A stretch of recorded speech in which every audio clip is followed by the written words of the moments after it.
Oh, no. I know what he said. I already know what he said.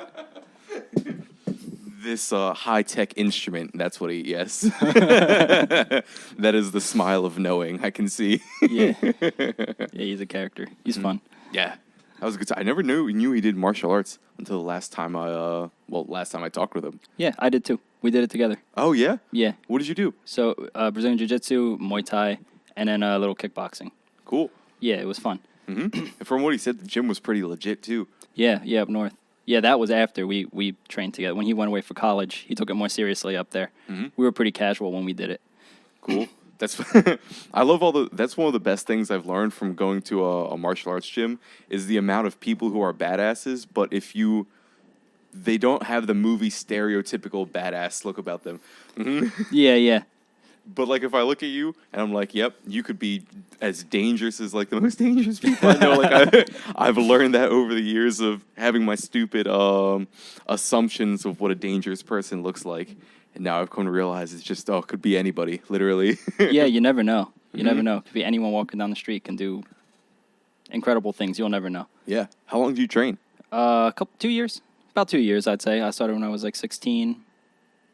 Around 18, 19, he moved away. When he moved away, I stopped. Mm-hmm. So, yeah, probably about 2 years. Well, what was one of your... I'm just chuckling at like the... I do very much feel like this is an interrogation table. Like I'm going to be sitting... You got the laptop over there and the taking down notes. Trying to convict me of something, yeah. Oh, wait, I do want to go back to the train. How was Colorado? Why were you guys on a train? So Colorado was fun. My dad really likes it. He went by himself once, and then he really wanted us to go. So he took my mom, my brother, and myself over there. We stayed in Breckenridge, which is like a ski resort. Beautiful place. So the train, it was kind of like a tour. Like there was a tour guide. He took you up like this mountain, and he pointed out the different animals, the different trees, whatever, the environment. Just kind of taught you about it. Cool. So like a plane ride when they're like, if you look at your left side, yeah, you'll see. Actually, yeah, kind of a lot like that. The guy was really into it. Very knowledgeable. You could tell that he's either been doing it for a long time or is passionate about it. Probably both. Oh, dude, that's the best. When you have someone like a museum guide, a tour guide, any of that, but they're actually really passionate about it, and they know you. It's almost like they're telling a story. Like the whole world comes alive in a way you probably wouldn't see if you're just walking through by yourself. Like, yeah, these animals are cool, but I don't know the depth of their story. Yeah. Even the trees, like everything about it, he knew. Like he would tell you, like, oh, up past this elevation, this tree won't grow, but this one will. And then up higher, no trees grow. And that's why you see the tree line on the mountains, because the air is too thin up there for them to grow. Mm-hmm. It was interesting. Dude, that was a weird thing I learned about helicopters a little bit ago. That one of the reasons they can't fly that high, if I remember correctly, is because their blades don't get any traction when the air gets so thin. Oh, that makes sense, actually, when you put it that way. I never thought about it, but that does make sense. That'd be weird. Imagine, like, swimming, and the water gets so almost as thin as air at a certain point, where you sway your arms, but you can't move up anymore. Yeah, you just sink. Everything just moves out of the way. Yeah, that'd be scary. That would be very scary. That would be scary. Oh, have you ever had this is a pretty ridiculous question. Have you ever had a scary moment in your life like that, Anthony? Not maybe that extreme, but just in general. I got to think about that. I have fallen into the ocean once off a pier. I guess that was kind of scary. Luckily, it wasn't that deep, but it looked deep when you're falling into it. My mom freaked out. How old was I? I was young, but not too young where I couldn't swim. Probably 11, 12 years old. How did you fall? I was just being a kid, being dumb, kind of leaning over the side. It was slippery because, when the water gets up, it gets like the algae and slick. Yeah. Wait, did they have handrails? No. Was it a pier like a boardwalk? Yeah. Yeah, it was the boardwalk you go out. I think it was in Wildwood, actually. But there was no handrails. No, it kind of just went out, and then you could sit at the end, and you could go over. But I guess that it's probably because it wasn't that deep. But that was scary. I probably just thought of that because we're talking about water in general. Mm-hmm. Dude, the ocean could be a terrifying fucking place. The ocean is scary. I love it, but I don't go in it. Like I love looking at it. The aesthetic, yes. I think, is beautiful, but I don't go in it. When we were young, we would go to the beach with my group of friends. They would always go out way further than I was comfortable with. I'd be up to my waist, but you guys are good. Go ahead. I'm staying right here. Yes, that is fair. Dude, I imagine that's somewhat similar to the mountains in Colorado, like where you can see it from a distance, like, oh, that's beautiful. But when you start walking into it yourself, there's another level of fear, at least that I've noticed, not in Colorado, but just in the cat parkour. Cat's ear, yeah. Yes. That feeling you get where you're like, oh, if you see those elk, but you're not within the train wall, oh yeah, that's fucking terrifying. Oh yeah, yeah. Colorado, we saw the mountains and we climbed some of them. Now, my brother and my dad got all the way to the top. I didn't. I was with my mom. She has like 1.5 lungs. She had to get part of it removed, so she couldn't. Air was thin. So I stayed back with her, and they went all the way to the top. They took a video. Cool. It was cool. Yeah, it doesn't look super steep, right? When you're like at the foot of the mountain, but then as you start climbing it, it builds up. It hurts, dude. It hurt. It killed my legs. I'm not in the best shape anymore. You're good. That's the say. We went on that little camping trip earlier in the summer. We ended up going on this mountain hike, and it's one of those things where at the beginning everyone's like, "Yeah, this is gonna be so fun. This is badass." But then it's like 1 hour, 2 hour, 3 hour, 4 hour. Yeah. The water starts to run out, and you're like, "Oh, Lee, fuck, where's the top?" Yeah. Which was, I'll just leave it at that. I won't elaborate on anything further. But when we got to the top, that was actually pretty funny. There was a gift store at the top and like a different way you could have driven up. And we're all at the top, and a good chunk of us are like, fuck, dreading the walk down. And essentially, two of the employees at the gift shop, these two girls that saw us and kind of overheard us while we were outside of the shop, just kind of talking about the dread for I'm sorry you can't see, but there's a wonderful cat walking around. Getting cat hair in my coffee, hopefully. Yeah. Gives you some nice protein, build your immune system. It's good for you. Yeah. Dude, but they heard us complaining outside and essentially just walked out like, hey, we're closing in like 30 minutes. We'll just drive you down the mountain. Oh, that's so nice. That was beautiful. Dude, that was heaven sent. Yeah. Yeah, because getting down sucks. You can fall.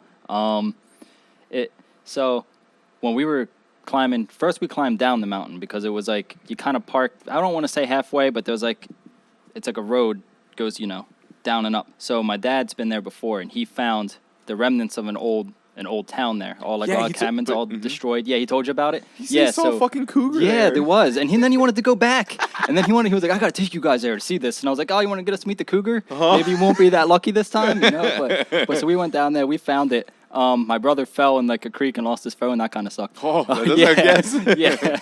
No cougar though. We didn't get mauled, but did you wish you saw a cougar? Like, I wish that I saw it and it ran away. Right. Like it happened last time. Not I saw it and it had babies and then it got pissed off. Yeah, I don't want that. But fuck that. Dude, it's weird because like, could a cougar take on 3 adult men? I don't know. It's a weird level of I want to strength. say yes because those like little mountain cats, we went to a animal preserve up in North Jersey. It was wolves and these cats. I don't remember. They were bobcats, I think. Some kind of mountain cat. But they're not very big, but they kill stuff way bigger than them. Like deer, like no problem. They just break their neck. They jump on the back. Yeah, it's insane. So Dude, could you imagine looking at an elk that's super beefy, I don't know how many hundreds of pounds, solid fucking muscle, and just being like, I can bite that in the neck and just kill it. Yeah. Dude, cats have no fear. You ever see like the videos on YouTube? The cats, like, there'll be bears and they just smack them. Just like no fear. Cats like, are you ever wild. see a cat fuck with a dog, like a house cat of that size? Yeah. Like, what was a cat? Like 15, 20 pounds, something like that? Yeah, he's a pretty big cat. I'd say last time we went, Oh, he was about 12 pounds. Mm-hmm. And the amount of power they have in those muscles, it's so disproportionate. Like, it's hard for me to wrap. The fact that it could jump up on the table easily, and like, how many times taller is this table than it?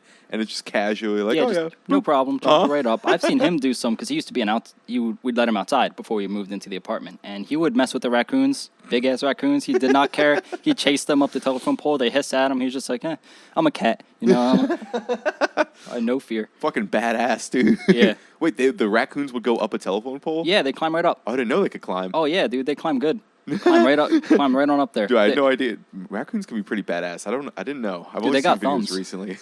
Wait, yeah, like posable? Yeah, like they can like open stuff, like they open your trash bags and stuff. It's pretty good. The pain in the ass, yeah, they get in the trash, rip it up. But yeah, dude, they're pretty cool animals. They're cute, but they're mean. Yeah. That's a weird Disneyfied version you can get of animals. Yeah. Well, yeah, you just see like the round eyes, the super cute, but then you see them in nature and like Like, what? You're like 30 pounds. Why are you so scary right now? Yeah. Well, it hurt. And rabies, you don't want that. Oh, my God, dude. Fuck that. Oh, my God. I heard I had an ex, and she was living in Florida, working in her garage, doing some art, carpentry or whatever. And she just hears, like, banging up against the garage door. Just boom, boom, boom, boom. She's like, what the fuck is that? So she kind of walks around in a way such that she could look through a window at what was doing it. And she sees this coyote that, like, the only way she could describe it is it had cuts on it that were just kind of rotten, like part of its skin falling off. Like it was rabid, and it was just like wildly banging into the garage. She drove up to it with the car, and it just started like running up to the car and just with an endless, mindless just slam. Oh, that's a rabid coyote. Absolutely, yeah. Oh, that's so fucking terrifying. Yeah, that is scary, dude. I've never seen a coyote yet. I'm pretty sure they're pretty small, but either way, if it's rabid, Dude, if a squirrel was rabid, fuck that. Yeah, no thank you, dude. Just keep it away. Don't you have to get like this huge shot? Right in your stomach. Yeah, I heard like several times for maybe a few months. I don't remember the specifics, but even once. Yeah, no thank you. Yeah, I'd like to be rabid shot free. So stay away from them. Do you ever get a shot in the stomach or like anywhere that isn't the arm? No. Actually, I haven't. Have you? Yeah, yes. There was a time where I was in the hospital, and since I was very still on the bed for a while, they didn't want me getting blood clots, so they gave me some sort of shot that I guess, I don't know, loosens up the blood or whatever. And yeah, it had to be in the stomach, and it would be a few times a day. It feels much different from getting it in the arm. Ooh, I bet. Yeah, it has much more like of a sting to it. But that's such a weird form of pain where it's like you're not taking real damage, but it still still sucks. Yeah, it still sucks, dude. Actually, you know what? I take that back. I've gotten shot, at the dentist. I've gotten them in my mouth. Oh, fuck that. Yeah, that's probably the worst. That does hurt. The last time I went, I had to get a root canal. But the guy that I had was really, really good. I felt like nothing. I'm going back to him forever. He was the best. Yes. Yeah. Not the guy who's like kind of rushing, like, all right, quit bitching. Yeah. So when I was a kid, I was really young, maybe 3-4 years old. I had to get teeth pulled. And all I remember was they like strapped me to the bed and pulled my teeth out. It was traumatizing. Made me afraid of dentists for forever. It was bad. Yeah. They didn't numb you? They might have. I was so young. All I remember was being strapped to this bed and this guy over top of me just pulling teeth out. It was, yeah. Now, did it really hurt? I might not have felt anything, but the memory is there. The mental part, yeah. Just the mental trauma of some guy ripping out your teeth when you're 3 years old. While you're tied down. They strapped me because apparently I tried to run. I don't remember too much about it, but like once I found out they were pulling out my teeth, I was like, nope. Yeah, fuck that. I'm out. Yeah. Dude, isn't that the best when you hear stories about you that you don't even remember happening? Like from your childhood? Yeah, they're hilarious. They kicked my grandfather out too, because apparently he tried to like punch the guy. Oh, it was bad. Yeah, it was not a pleasant visit. Is that just like you have a badass family who just doesn't take that shit, or is that a dentist thing that brings up the question in my mind? I don't know. My grandfather specific, I guess, was kind of. He was always great to us, but when he was, younger, he was really, they grew up in Camden, he was really no-nonsense kind of guy. I guess he thought they were hurting me, which I guess they were, I don't know. So he was like, I'm going to punch the dentist, yeah. I thought you meant they were doing surgery on him and he punched the dentist. Oh, no, dude, no. He was going to punch the dentist that was ripping my teeth out. I don't know. Which really, Grandpa he's just trying to, help me. My grandfather's like, no. That's so funny to think that some people just kind of, that's their response to... I don't know, like, fuck diplomacy. Like, I'm just going to sock you in the face. Yeah. Like, you're a medical professional just doing your job, but I'm just going to hit you because I'm mad. That's so weird, too. Cause when I imagine punching, I imagine you're now opening the door for, like, I don't know, he could grab a scalpel or whatever medical equipment. Oh, yeah, dude. Like, it's life or death now just from one... But there are some people who have like, oh no, it's a street fight, and you don't hit to the balls. If it goes to the ground, you get back up. They have this weird honor code around a street fight. Yeah, and like I don't get it, man. No, you gotta. I don't know. It's scary because you gotta defend yourself in times like that. You don't know what someone's gonna do. Yeah. You never know because when you're in danger like that, when you get hit, you get the fight or flight response, and then maybe you defend yourself as best you can with whatever means necessary. Yeah, and let's say the honor code lasts up to a point. Like if you're the guy getting your ass kicked. Maybe you have that knife there, like, nah, I'm not going to use this knife. I'm like, honor code, I'm just going to whip your ass. Yeah, you get scared, right? If someone's on top of you, wailing on you, you just, what are you going to do? You're going to let them hit you? You're going to stab them? Uh-huh. And can you really blame somebody for doing that? I don't know. It's like, you should have restraint, but like when you fear for your life, like what are you gonna do? Oh, dude, as soon as the punch gets thrown, the intellectual side, because I can't speak for what I'd actually do in that situation because I don't know. But on the intellectual side, I figure as soon as someone throws a punch, right? Like, let's say you hit me and you knock me out. I hit my head on the concrete or like hit my neck in some weird way on the ground while I'm falling. Like that could easily kill me. There are many stories. Oh yeah, of it happening. Yeah, it happens. I watch a lot of interviews on like YouTube where like they interview, criminals or homeless people or whatever. There's a few really good YouTube channels. Like Soft White Underbelly is great. Soft White Underbelly. Yeah, he interviews all kinds of. He interviews like ex-gang members from like New York, drug addicts on Skid Row, all kinds of people. They have really interesting stories, similar to I guess what you're doing now. But there was a guy. He went to prison for a long time for manslaughter, murder, and all he did was he was defending his friend at a bar. He punched the guy. The guy fell and died.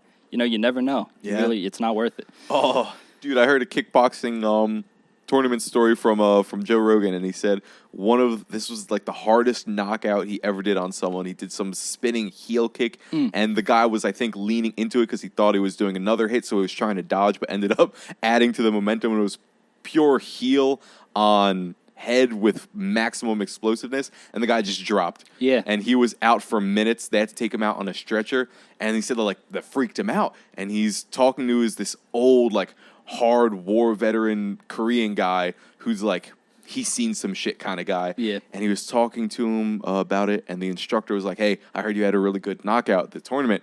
And Joe, first name basis, Joe was like, yeah, man, it freaked me out. It didn't feel good. I was afraid he just wasn't moving.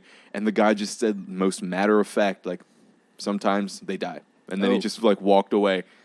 It's like, oh, shit. Yeah, that makes you rethink a lot. I've seen that same clip. I've seen that same thing. And it's, it's true. I've never, even though I trained, I never really fought very much. I was kind of only for the sport, for the fun of it, and just in case you ever have to defend yourself. You never know. But that was always my fear. I never really liked hurting people. So if it ever came down to it and you hurt somebody, I could ruin your whole life. Even if you didn't mean it, even if you were just defending yourself, it can happen. Yeah. It's a shame. That makes me think, going back to what I was saying earlier, if a fight ever did break out and someone even, I don't know, throws a punch but they miss and you dodge and you pull out a knife or you throw a bottle at them or something like that, in a weird way, I feel like that's justified. Because let's say that next punch lands and then, you're the guy who gets hit once and dies. Yeah, no, you got to defend yourself. I mean, once someone attacks you, I feel like they forfeit their right to peace. It's their fault. But the legal system, I guess, doesn't really look at it that way. Yeah, I hear Jersey's pretty, like, for example, I was talking to a lawyer a little bit ago, and she was describing this guy, maybe his car was getting jacked, and the owner runs out, they get into a scuffle, the guy ends up pulling out a gun, the owner of the car, and he shoots the guy and kills him, but then he shot him like a few more times, I don't know, out of rage or something along those lines, and she was of the mindset of, he should go to prison for that. And I was sitting there thinking, like, yeah, exactly. Yeah, should he, though? I mean, it's not, he didn't do it. It's not like he went out looking to shoot this guy. Mm-hmm. This guy came, took his property, probably attacked him when he came out to stop him. I guess you don't know. That's just, but I don't know. I don't feel like it's really his fault. And shooting him multiple times, that was probably just adrenaline. That's what I was thinking. That's what I'm thinking. Yeah, it's probably just adrenaline. You shoot him, and then it's like, yeah. Especially because he's probably never. I'm going to go on a limb and say he's never shot somebody before. Right. Just guess. So like you don't. He's not know very what trained that and feels experienced. Like. Yeah. Did you ever have like one of your COD or just one of your? You play COD or something like that? I used to. Yeah, the moment where like you kill a guy and then you just kind of keep going. Oh, you just keep shooting because you don't know when they're going to die. Yeah. It's like That's sort of, I don't know, just crazy war chimp mentality. And that's such a weird thing because if you've never felt that level of adrenaline, I'm not saying I have, but I felt weird similar versions in crazy situations in my life that you really, really, really don't know what you think like, what you act like, how your body moves, how your voice changes. Like the weirdest things start to happen when that level of adrenaline starts to hit you. And for someone to make a judgment on you who's never known what that's like, I don't know, something feels a little off about that. Yeah. It seems weird. Yeah, I agree. It's hard. It's a hard thing, but you know. Yeah. Yeah. But I guess you got to make some sort of judgment somehow. Like the legal system has to work in some sort of way. Yeah, you just can't let people kill each other, I guess. I mean, but yes, where do you draw the line? unreasonable. Like where there has to be some kind of self, protection where you should be able to protect yourself. I don't think you should be penalized for defending yourself. You want to hear something funny? We were driving into up north to Maine, right? And we accidentally went to Canada, and that's Accidentally went to Canada, and that's a whole story. Unless you're interested, I won't go into because it's largely my fault and embarrassing. But anyway, so they're checking our car. Okay, fuck it. I'll go to the story real quick. I thought we were in. I'm the kind of person like GPS is on. I'm following it blindly, essentially. Me too. Like, yeah, just not really paying attention to any signs or anything like that. And we're going up to the border. I'm like, this is a weird looking toll. Like a looks awful Canadian. Oh yeah, when I passed a certain point, I'm like, why are all the stop signs in French? Welcome to Canada. Shit. But there were stop signs on the way through the border, and I thought it was just a normal toll. I didn't realize what was going on. I didn't realize I was supposed to stop, give people my papers, and then continue to move on. So I just stopped and then went like a normal stop sign. And I pull over at some parking lot that's right next to the what I thought was a toll booth to reset my GPS and figure out what had happened. And essentially, the Border Patrol guards just very quickly and aggressively walk up to us, like hands on the gun, like opening the door, like, damn. get out of the car. What are you doing? Like, I'm just an idiot. I'm sorry. I'm not trying to illegally trespass. But anyway, so they're searching our car. And they're asking us if we have any weapons in the car. And knowing our group, we're like, yeah, we have some knives, some machetes, things along those lines. Machetes were also for just tools moving through the woods, things along those lines. And all that was fine. Like, I bear mace, this, that, and the other. But as they're searching through, they pull out nunchucks. And they're like, why didn't you tell us you have these weapons? I didn't really consider those weapons. Yeah. Dude, it turns out you're allowed to bring in a knife, like a non-folding knife, just one you can take out of the sheath. You're allowed to bring in machetes, bear mace, but not nunchucks. Nunchucks cross the line. Nunchucks cross the fucking line. Can't do it, dude.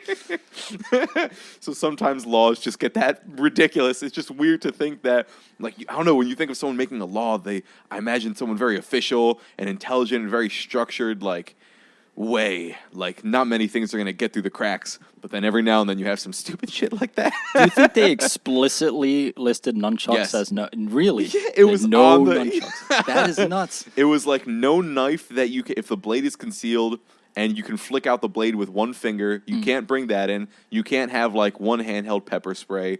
You can't have nunchucks. You can have bear mace and a machete. You're good to go. It's just so funny to me. They list nunchucks. How common is that? It can't be very common for someone to come with nunchucks. Like, what crime has been committed? Dude, I swear to God, it's just people watching too many Bruce Lee movies. Yeah, I was thinking that same thing the whole time. I was like, Bruce Lee can't come. Not welcome. Too many nunchucks. I've seen what he could do with ping pongs against a group of guys. Yeah. Oh, God, it's a deadly weapon. So, yes. I'm interested in Maine. How was that? I've always wanted to go. Oh, it's beautiful. I've heard. Absolutely beautiful. I would recommend going during the summer because apparently it gets very, very, very cold. Yeah, very cold. Yeah, super snowy. Like you're gonna need chains on your tires type shit in the winter. But during the summer, absolutely beautiful, wonderful hiking material. Cool wildlife. I keep seeing signs. You know, we have signs for deer here. They have signs for moose. I was about to ask about the moose, dude. I have to know those huge monstrosities, dude. They're so big. Oh, God. I only saw a moose once. Not there. Fortunately and unfortunately. Yeah. Like, that is not something you want to see because it would also get really foggy. So, like, you're driving at 4 a.m. and there's super heavy fog on a highway that's like 70 miles per hour, and then you just see a moose sign. Oh, like, that is not something I want to fucking hit. That was an immediate totaling of the car. That's not like a little deer. And a deer can fuck it up. A deer can total your car, but you don't want to hit a moose. You hit a moose, moose will probably be fine. You, though, maybe not. Moose will be angry, yeah. Moose will be like, what the fuck? I'm walking here. Yeah. But I saw a moose once. Actually, when we were in Colorado, I think, we're hiking through, and there was a group of people stopped, like, taking pictures, and it was maybe a lot of trees and shrubbery, so you couldn't see it clearly, but you'll see this head poking out. And I don't know if it was male or female. They didn't have the horns or the whatever those are called, but it was huge. It was like maybe 8-9 feet tall. Oh, yeah. And it's just staring at us. And we're sitting there, and there's a group of maybe 10, 13 people, and we're not far away from it. Like I said, 40, 50 feet. I'm like, should we be here? This feels weirdly safe, but there's a part of me that's like, this could turn and in 2 seconds. But it wasn't real to me. The idea that like this could go south, it just didn't feel real. Yeah. Which is the weirdest fucking thing. Yeah, it could have. I mean, they're big, dude. They're so big. Oh yeah. I couldn't believe. Like I remember, you see like moose on like TV as a kid. You think they're like these cute, like deer things, and then you see videos and pictures of them in person and how big they are. They are like monsters. Literally. Yeah. I heard more people get fucked up from moose attacks than from bear wolf attacks when you go to places like Canada, Alaska, Maine, things along those lines. Oh, I believe it. Oh, especially, like I really wonder how many people get hurt just because the only idea they have of these animals is through TV. Oh yeah, they're not carnivores, therefore they're not dangerous. No, they're not going to eat you.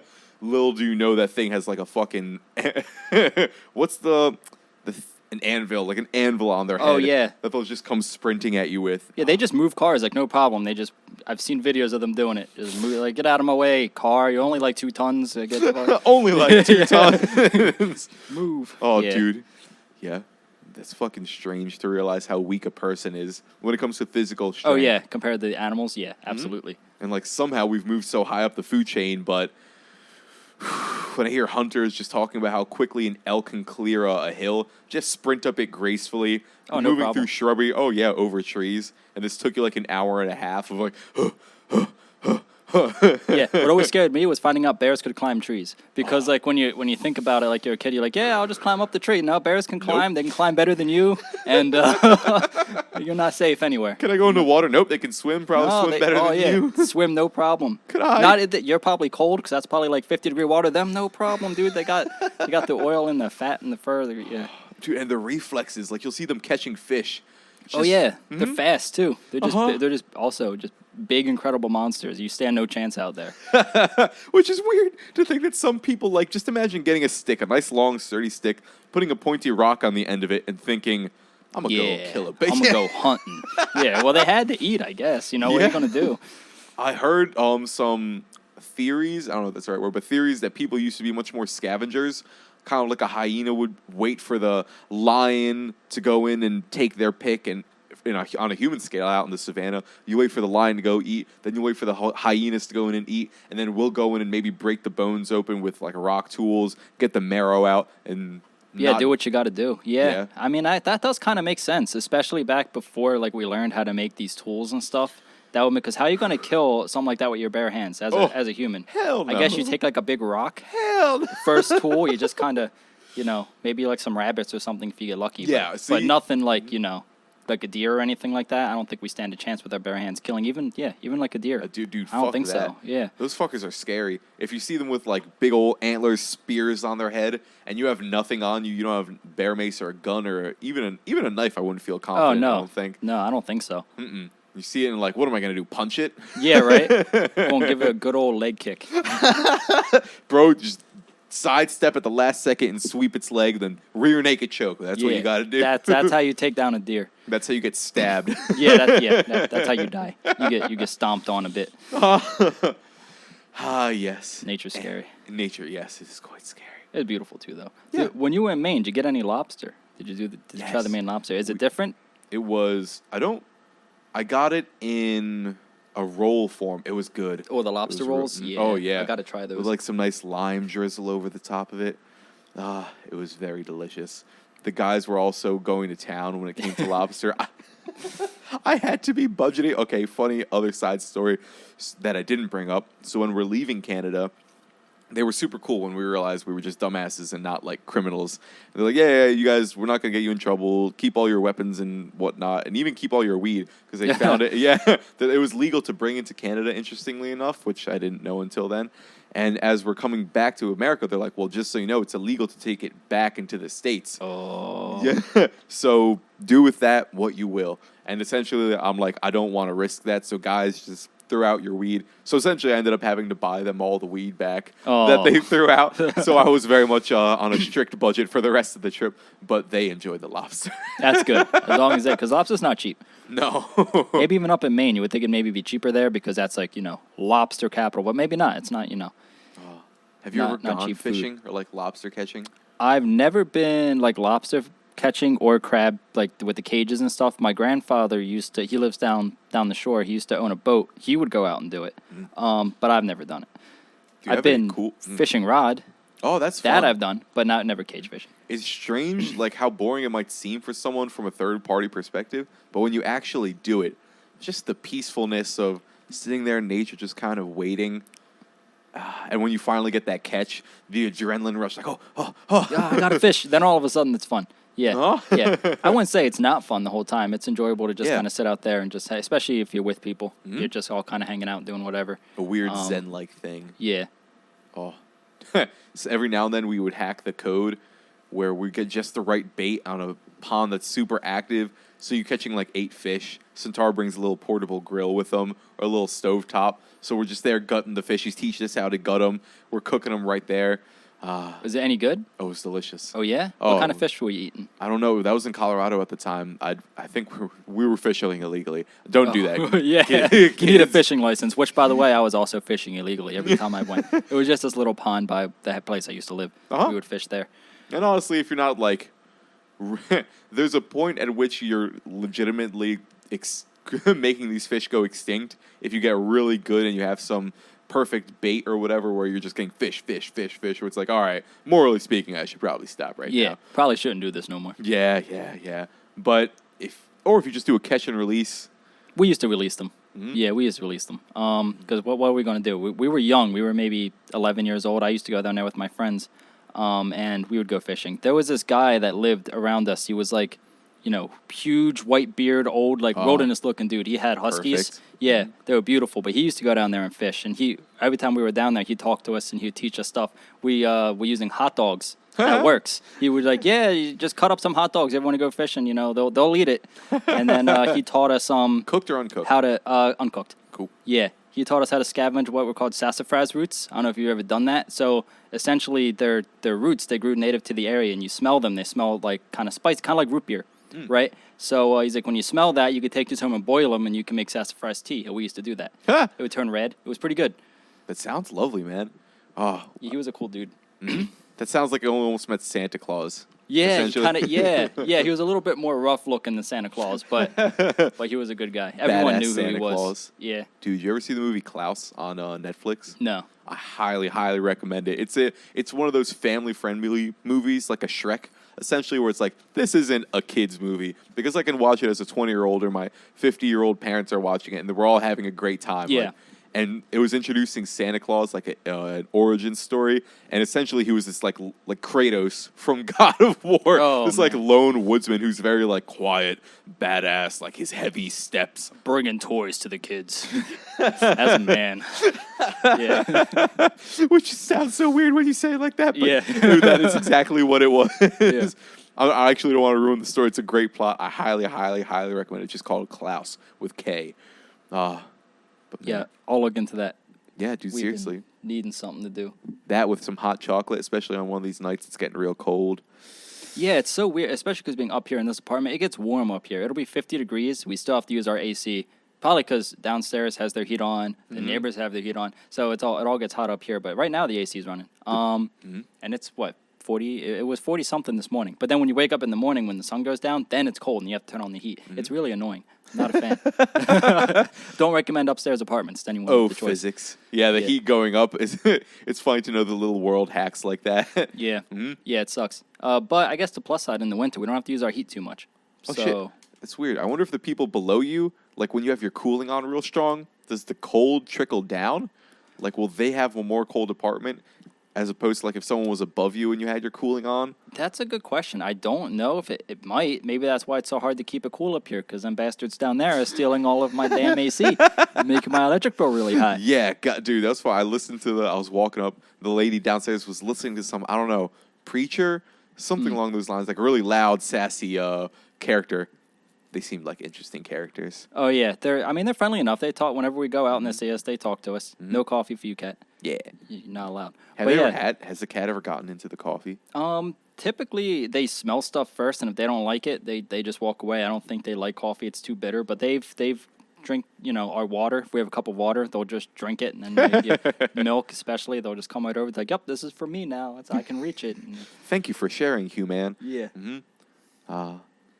He's just being nosy. He's a really, really nosy cat. Now he's going to come down. He's going to look at your, Oh, dude, it perfectly dodged the keyboard. Yeah. That was interesting. What, you want the coffee? See, you don't like it, do you? Yeah, I didn't think so. It's like, no, I think I'll go over here now. Yeah, I'm going to just stand right in the way. Dude, I kind of admire, like, the freedom of a cat. I know. Must be nice. Mm-hmm. Yeah, especially when you're a house cat. You just get, all you do is you just exist, you be cute, and you get taken care of. And that, that's, look at him go. Yeah, and that's their life. Hello, house cat. Yeah. Wait, what's his name? This one's Zephyr. Zephyr. Hello. Where'd you get the name from? Sana named him. I think it means something like breeze or wind. It's like a gust of wind, and the colors that he was when he was a kitten, he looked like a storm, kind of. So I think that's where she got the name from. That's some Pocahontas shit right there. Yeah. Knowing all the colors of the wind. Yeah, she is. And then the other one, Patsy, significantly smaller than him. My mom got her when she was drunk and named her Patsy after a country singer, I think. But it's actually his mother. So she had kittens. We kept one, gave it to Sana. She kept it at her dorm when she was in college at Rutgers. And then when she was done and we needed a place to keep the cat, couldn't keep it at home at the time, so we just kept it with us. Now I have 2 cats. Dude, I love looking into the eyes of a cat. Yeah. Just those, I don't know, those diamonds they have in the center, the slits. It's weird to think how, like, predatory they are, but how cute they are at the same time. I know. They're so cute to us, but anything like, God. anything smaller or even slightly bigger than them and not so cute anymore, then they're might as well be a tiger or a lion to them. Yeah. What are you doing? Dude, do you have any cool stories from your grandpa? He sounds like an interesting character. My grandfather, so that was my mom's dad. He died, 15 years ago at least. Maybe a little. Anyway, he so he was fun. So when we were kids, he would take us over to across the street. There was a park and a train. And I guess he was a bad example. He was like, yeah, when the train comes, throw rocks at it. It's fun. And we would do that. Throw rocks at this train. It wasn't like, passenger train. It was more like a cargo train. So we'd throw rocks at this thing. We'd put coins on the tracks, run them over. We get the little flat pennies. He taught me how to do that. Wait, what happened to the rocks? Would they just go flying? Oh, they just hit they'd hit the train. They'd blink. They'd bounce off. We thought it was, really fun. He would always, he was funny because he would always make fun of my grandmother a lot. Like when we would watch stuff, we'd watch Alien a lot. He was really big into sci-fi.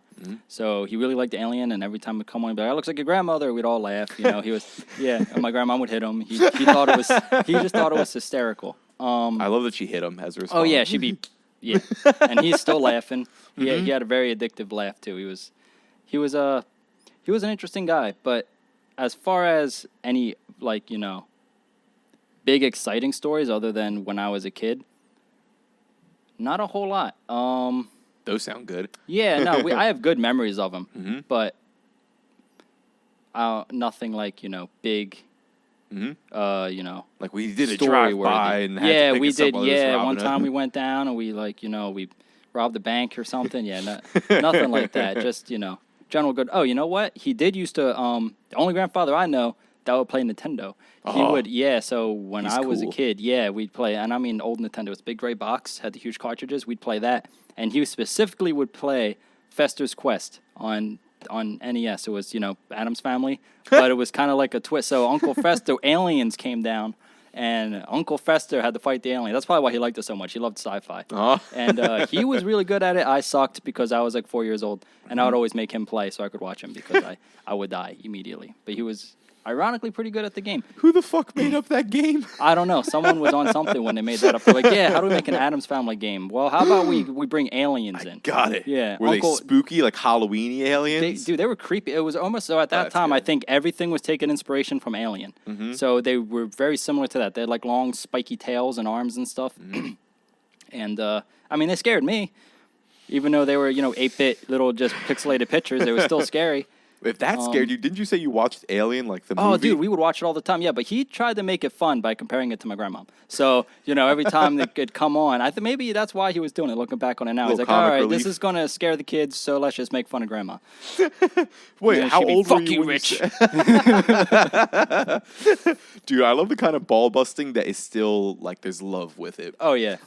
Yeah, That's some of especially the when they're best old humor. like that. Oh, yeah. Yeah. Dude, what the fuck must that be like? Like, how long were they together? I imagine, like, decades and decades. Yeah. So they were probably in their 50s at this time. I think they got married in their 20s, probably 30 years by that point. Yeah, long time. Wow. Yeah, back then you got married young. I didn't get married till I was 30. They were probably in their early 20s. They had way more kids than 4 kids, right? I think 4, 3 or 4. Different time. Different time. Very. Even my dad's grandparents, they had 5 kids. People don't really have that many kids anymore. At least it doesn't seem like it. Do you want kids? Yeah, fuck yeah. You do want kids? I'd love That's to have awesome. kids. Yes. How about yourself? We're on the fence. Sometimes we do, sometimes we don't. It's a lot of like, you have a kid, you have to be able to take care of them. You want to give them the best. You want to give them better than what you had. And right now, it's just kind of hard to do that. Not that we don't do well. We do. We're very fortunate. We do pretty well. But you want even more solid foundation. Yeah, like you don't want to raise a kid in an apartment. You want to, we would love to buy a house first, find somewhere with a better school system than this area. Not that I feel like when we went to school, it was fine. Where did you go? But we went to Timber Creek. Oh, cool. Both of us did. Yeah. Did you go there? Yes. You lived close? Yeah. Timber Creek. I thought it was a good school. Apparently, it's gone downhill from what I hear. But when I went, I thought it was just fine. I didn't have any issues. Teachers were fine. I hear really bad things about Woodbury, which is where we live now. So we definitely wouldn't want to have kids here. Gotcha. Right now, the housing market is all messed up. So we're just kind of trying to wait it out. Maybe after we buy a house, then maybe we'll have more discussion on kids. Dude, your wedding was phenomenal. Oh, yeah? Yeah, a lot of people really liked it. I'm glad everyone came and had a good time. The traditional part was exhausting. And I hope her mom doesn't hate me too much. I think I ripped one of the skirts when I was going up the stairs because I was like, so this one was like really big and they're like rushing us up the stairs because the ceremony was over and I'm trying to get up, things falling down, I'm stepping on it. Yeah, I did. I heard the I was like, just keep on going, keep going. Then I hopped up on one leg. I don't know how many people saw it, but I was like, not having that happen again, so I hopped up on one leg. Yeah. I love those little stories like the So you're talking about earlier about your grandpa and like no real big stories, but I feel like some of the best stories in life are the little ones. Like those little quirky things. Yeah, at least for sentimental. Like I don't know. It was it's kind of one of those weird things because he died when I was pretty young because he had cancer runs in my family. He had lung cancer. And it's kind of you wonder what it would be like if he was still here. So much changes. Yeah. Yeah, same with my grandpa. He passed away when I was pretty young, like maybe in 6th grade. Something like that. That sounds about right. I was in 6th or 7th grade. Yeah. Yeah. Although, dude, gotta say, the fact that my parents had me, mom was either in late 30s or early 40s. My dad might have been in 40s, something along those lines. So I feel like you guys are probably around, like, pretty... No, cat! No, the laptop. Did he mess anything up? I don't know. Hey. You. We don't walk on the laptop. Seems fine. I saw something pop up, but it seems okay. Like she also solved it. She saw it. She hit a quick X on the thing that popped up. Like, wait a minute, got to get rid of this ad. She's like, why are you guys moving? I was solving it. But no, it seems perfectly fine. Oh, man. Oh, dude. Why'd I have a question about ghosts pop into my head? But anyway, yeah, dude. Did you guys dance at all? Yes, you did. Of course you did. Yeah, we did. The first dance when you got... Dude, I swear to God, I teared up. I may have cried a bit when you guys walked down to the Kingdom... What Kingdom Hearts song was that? Dearly Beloved. It was a cover, though. Yeah, it was she would be able to tell you the exact cover, but it was kind of like... It was a collaboration. So it was Dearly Beloved with some other instrumental put in. Yeah. Yeah, it was beautiful. The first dance we did, a lot of people are asking me about it. It was the box step, which is a very, very simple... ballroom dance. It's only 3 steps. How did you feel when you were doing it? Oh, I was nervous because I don't really dance much, but she really wanted to do this. So you don't say no. When they're like, hey, this is what I want to do. It's like, all right. You got to say yes. So we practiced 3 times. Turns out the first time we practiced, we were doing it wrong. We were doing 4 steps instead of 3. So we found the right way to do it. Now we never practiced in heels. So I don't know how many people noticed. It was very slow because she had to take multiple little steps in the heels. Dude, I don't know how they do anything in heels. It just seems like I know, I a couldn't do tightrope it. back Even every she time. doesn't know how to, because she doesn't wear heels ever. But you know, for the wedding, you gotta Seems wear them, I smooth. guess. Especially going down the stairs. That's a kudos to Oh, she did good. Yeah, she did real good. So other than that dance, we also danced to humor her cousin when he started singing, which we didn't. You know, we didn't plan that. He just kind of went. I guess he went up to the DJ and he was like, "Hey, I want to sing this song." He does it. You've probably been to some of their events. He always does that though. He's got a good voice. Did he do that at the funeral? He did. Was it? Yes. Yeah. Yep. Yeah. Yeah. He did, and he did it at his brother's wedding when we went to that. He's got a good voice. He's not afraid to, no stage fright for him. Works well. Yeah. Yeah. Dude, I love those heat of the moment, the spontaneous things. Yeah, I wish I was more like that. I'm more reserved. Like if you play, hey, that has its pros too. Oh yeah, it does. It does. I try to keep attention off me most of the time.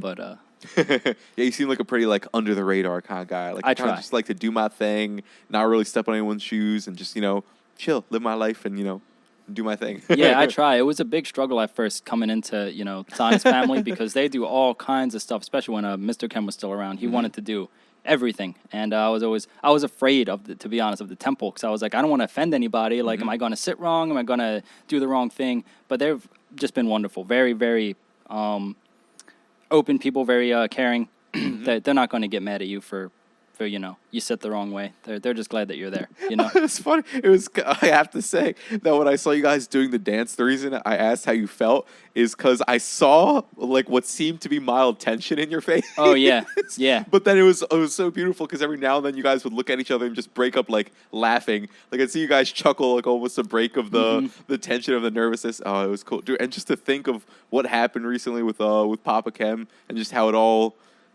I don't know, like the circle of life, how it kept moving. Yeah. Yeah.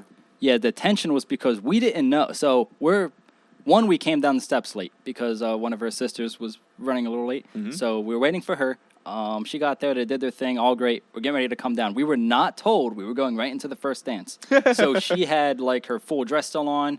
So she had to get it like bustled or whatever so she could actually walk. But we didn't know. So until the very last minute, they're like, yeah, so do we go to our table? They're like, no, you go to first dance. We're like, oh.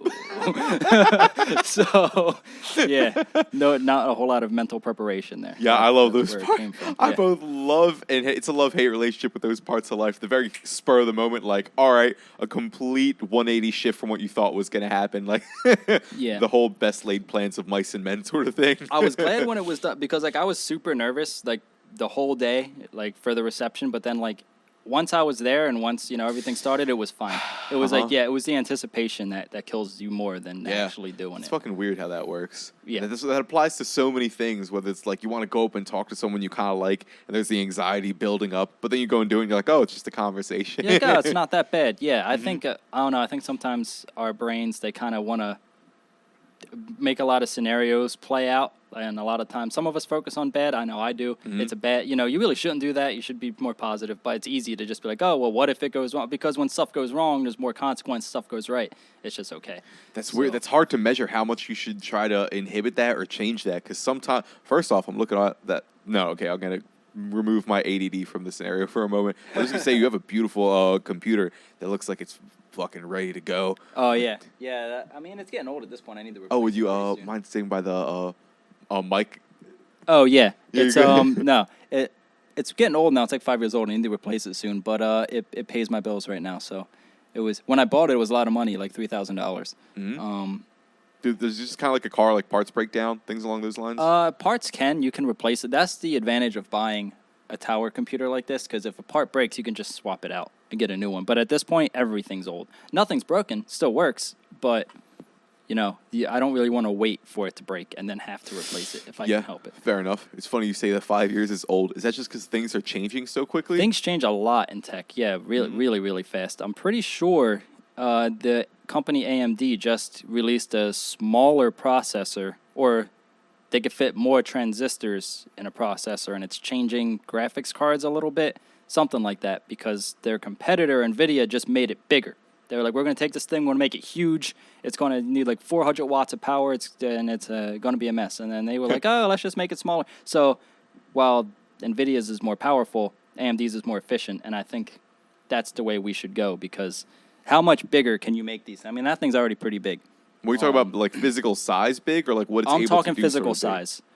And be able to do certain things because they, the faster the processor, the clock speed, the more processing cycles it can do in a second. That's really what changes a lot in computing as far as speed goes. That'd be funny if we did like a 180, ended up going back to the huge computers, the ones that would like fill a room. Oh, the big mainframes fill up the whole room. Yeah, dude, does that ever get really hot?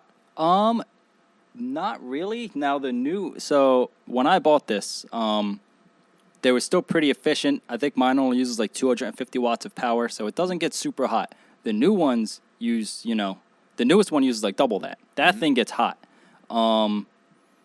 So I've read that the new graphics cards, if you have it in a small room, it'll raise the temperature of the room by like 5 degrees.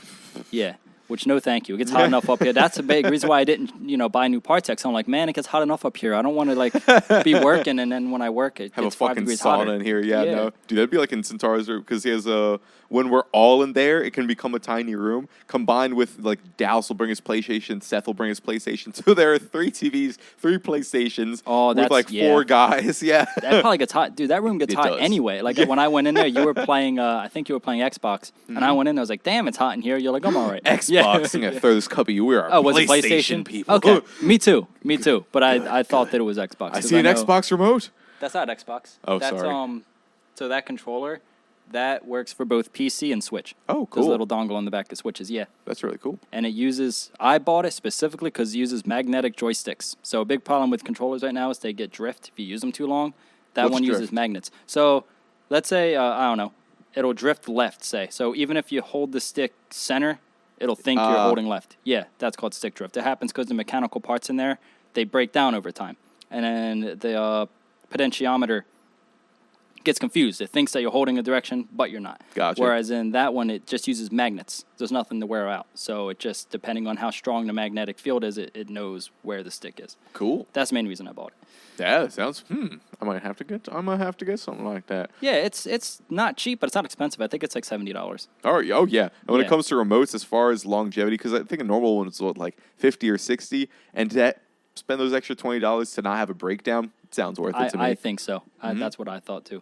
Oh, dude, but I was earlier when it comes to have like imagining the negative possibilities, there's a weird utility to that, right? Like, let's say when you're talking about having kids, to make sure all your ducks are in a row so that, because when it comes to things that could go bad, I imagine things could go really bad if you didn't have your money in order, and then, now someone had an accident, so we have to pay an unexpected hospital bill, this, that, and the other. No, dude. Oh, wait, I think...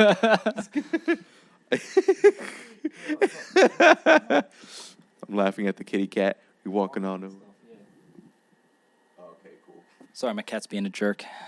You're good. You're good. He fortunately keeps hitting non-super serial buttons. So okay, good. It's all good. But yeah, it's funny. I fall on the other end of the spectrum. I'm the kind of person who may think too little about negative consequences. Like, I'm the kind of guy like, nah, it'll all work out. I have that feeling about things a lot. But then, of course, that might be, I said this on the last podcast, that might be how I ended up fucking up my leg. Oh, yeah. You know what? On that topic, I have a family friend who was at our wedding. His name was Ron, short old guy. Oh, yeah. Was he with your dad? Yeah. He just lost his left leg. Oh, shit. Like really earlier recently? this week. Yeah. Oh, God So damn. really recently. What would you, if he was in the room right now, what advice would you give him? That a sensitive topic? So, no. I just want to make sure I say, I want to make sure I give him some solid advice. Well, what comes to mind at the moment, and maybe other things that are important will come to mind later. If anything, I'll text you. But patience, that would be just understand that this is the new norm. You're not gonna adapt to it in a day or a week, or maybe even not a month. This is gonna be something you're gonna have for years. So buckle up for the long haul. And not get super, like, fuck this if you can't figure out how to walk very fluidly in a week or even in a few months. Just understand that there's going to be a new learning curve to this. Was he the guy who was super chipper? Like, he was a little bit tipsy, dude. He was, bubbling I'd around. say more than a little tipsy. I was trying to be yeah, but yeah, he's that guy. Yes, okay, yeah. He was a fun cat. What, well, I'll ask that in a second if it's not too private. Figure out how to have fun with physical movements. that's a huge thing to help you get over the hump. Try to not make it a battle when you're trying to learn how to walk or just to exercise in general, because in my experience, that will wear you out pretty quickly, and then you'll just end up not doing very many movements. Like, don't take the mindset of all those people who join the gym in January, like new year, new me, and they just go in and they push it to the limit, and then they quit after a month because it just turns out the body and you are not willing to keep up that intensity for very long, generally speaking. So have fun. Like, try to find a physical activity you really enjoy doing, and combine that with the patience of this is going to take a while. So, let's just kind of sit back and let the process unfold. Those two things are already so key, but I'll just stack on I'll stack on some more. Fuck it. The guy called knees over toes guy. Is it above or below knee amputation? I'm not sure. I haven't seen it. I think it's the whole, like from I think it's above knee, but I'm not sure. Gotcha. A guy called knees over toes guy. He's on Instagram and he has books, things along those lines. He is one of the most phenomenal that I found so far. People, when it comes to advice, to have very strong knees and healthy knees over years, and he has a lot of advice that isn't popular yet.